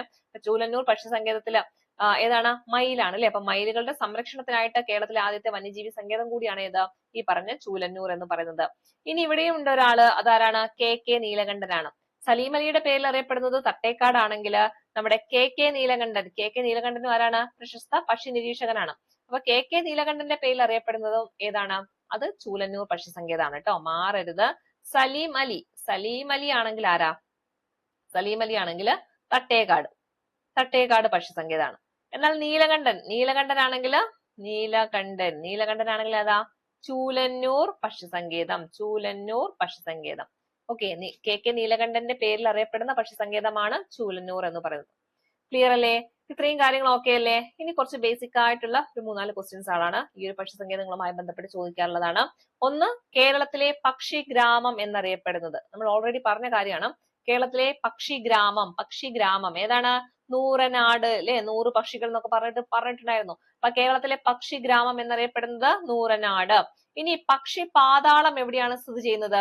അത് നമ്മുടെ വയനാട്ടിലെ ബ്രഹ്മഗിരി മലനിരകളിലാണ് കേട്ടോ. അപ്പൊ പക്ഷി പാതാളം സ്ഥിതി ചെയ്യുന്നത് വയനാട്ടിലെ ബ്രഹ്മഗിരി മലനിരകളിലാണ്. ഓക്കെ, അതുപോലെ തന്നെ ചോദിക്കാറുള്ള ഒരു ക്വസ്റ്റ്യൻ ആണ് ദേശാടന പക്ഷികളുടെ പറുദീസ എന്നറിയപ്പെടുന്ന പക്ഷി സങ്കേതം. അതെവിടെയാ? അത് കടലുണ്ടി സങ്കേതത്തിലാണ് കേട്ടോ. അപ്പൊ കടലുണ്ടി വന്യജീവി സങ്കേതത്തിലാണ് ദേശാടന പക്ഷികളുടെ പറുദീസ എന്നറിയപ്പെടുന്ന പക്ഷി സങ്കേതം ഉള്ളത്. ഓക്കെ അല്ലേ? ഇത്രയും കാര്യങ്ങൾ ക്ലിയർ അല്ലേ? അപ്പൊ ലാസ്റ്റ് പറഞ്ഞ കാര്യങ്ങൾ ഒന്നുകൂടി ഞാൻ പക്ഷി സങ്കേതങ്ങളുമായി ബന്ധപ്പെട്ട കാര്യങ്ങൾ ഒന്നുകൂടി ഫാസ്റ്റ് ആയിട്ട് പറഞ്ഞുതരാം. ഓക്കെ, എന്തൊക്കെ കാര്യങ്ങളാണ് പറഞ്ഞത്? ആദ്യം നമ്മൾ തട്ടേക്കാട് പക്ഷി സങ്കേതത്തെ പറ്റി പറഞ്ഞു അല്ലെ. എന്തൊക്കെയാ അതിന്റെ പ്രത്യേകത? കേരളത്തിലെ ആദ്യത്തെ പക്ഷി സങ്കേതവും കേരളത്തിലെ ഏറ്റവും വലിയ പക്ഷി സങ്കേതം. അതുപോലെ തന്നെ ഏതാളുടെ പേരിൽ അറിയപ്പെടുന്നത്? സലീം അലിയുടെ പേരിൽ അറിയപ്പെടുന്ന പക്ഷി സങ്കേതമാണ്. മലയാറ്റൂർ റിസർവ് വനത്തിൽ സ്ഥിതി ചെയ്യുന്ന പക്ഷി സങ്കേതവുമാണ് ഇത് തട്ടേക്കാട് പക്ഷി സങ്കേതം എന്ന് പറയുന്നത്. എന്നാൽ ബേക്കേഴ്സ് എസ്റ്റേറ്റ്, അതുപോലെ തന്നെ ബിയോണ്ട് ദി ബാക്ക് വാട്ടർ പദ്ധതി, ഇതിലൊക്കെ ഉൾപ്പെട്ടിട്ടുള്ള പക്ഷി സങ്കേതം ഏതാണ്? അത് കുമരകം പക്ഷി സങ്കേതമാണ്. എന്നാൽ കൊച്ചിയുടെ ശ്വാസകോശം എന്നറിയപ്പെടുന്നു ഏറ്റവും ചെറിയ വന്യജീവി സങ്കേതവും അതുപോലെ തന്നെ ഏറ്റവും ചെറിയ പക്ഷി സങ്കേതവും ഏത് തന്നെയാണ്? നമ്മുടെ മംഗളവനം പക്ഷി സങ്കേതമാണ്. അതുപോലെ തന്നെ നമ്മൾ പഠിച്ചിട്ടുണ്ടായിരുന്നു കേരള ഹൈക്കോടതി കെട്ടിട സമുച്ചയത്തിന് ഉള്ളിലായിട്ട് കാണപ്പെടുന്നതാണ് ഏത്? കെട്ടിട സമുച്ചയത്തിന് ഉള്ളിലല്ല, അതിന്റെ സമീപത്തായിട്ട് കാണപ്പെടുന്ന ഏതാണ്? സമീപത്തായിട്ട് കാണപ്പെടുന്ന പക്ഷി സങ്കേതം അത് ഏതാണ്? മംഗളവനമാണ്. പിന്നെ നമ്മൾ ഏതാ പഠിച്ചത്? ചൂലന്നൂരിലെ ചൂലന്നൂരിന്റെ പ്രത്യേകത എന്താണ്? കെ നീലകണ്ഠന്റെ പേരിൽ അറിയപ്പെടുന്ന പക്ഷി സങ്കേതമാണ്. അവിടെ ഏതാണ് പ്രസിദ്ധമായിട്ടുള്ളത്? ഏതാണ്? മയിലുകളുടെ സംരക്ഷണത്തിനായിട്ട് വന്നിട്ടുള്ളതാണ് ഇത് ചൂലന്നൂർ പക്ഷി സങ്കേതം എന്ന് പറയുന്നത്. അതുപോലെ തന്നെ പക്ഷി ഗ്രാമം എന്നറിയപ്പെടുന്നത് ഏതാ? നൂറനാടാണ്. പക്ഷി പാതാളം ആണെങ്കിൽ അത് എവിടെയാണ്? വയനാട്ടിലെ ബ്രഹ്മഗിരി മലനിരകളിലാണ്. ദേശാടന പക്ഷികളുടെ പറുദീസ എന്നറിയപ്പെടുന്നത് കടലുണ്ടി സങ്കേതമാണ്. ഓക്കെ അല്ലേ? ഇത്രയാണ് നമുക്കിന്ന് പഠിക്കാനായിട്ടുള്ളത്. ഇതുമായി ബന്ധപ്പെട്ട് ഞാൻ കുറച്ച് PYQ ക്വസ്റ്റ്യൻസ് ഒക്കെ ഇവിടെ റെഡിയാക്കി വെച്ചിട്ടുണ്ട്. എല്ലാവരും ചെയ്ത് നോക്കണം. ഇന്നത്തെ ക്ലാസ്സിൽ എടുത്ത കാര്യങ്ങളുമായി ബന്ധപ്പെട്ടിട്ടുള്ള പ്രീവിയസ് ഇയർ ക്വസ്റ്റ്യൻസ് ആണ് കേട്ടോ. ഞാനൊന്ന് നമ്പർ ഇട്ടുതരാം. ഒക്കെ ഒന്ന് പോസ് ചെയ്ത് വെച്ചിട്ട് എന്ത് ചെയ്യാ, എല്ലാവരും ആൻസർ പറയാട്ടോ. 1, 2,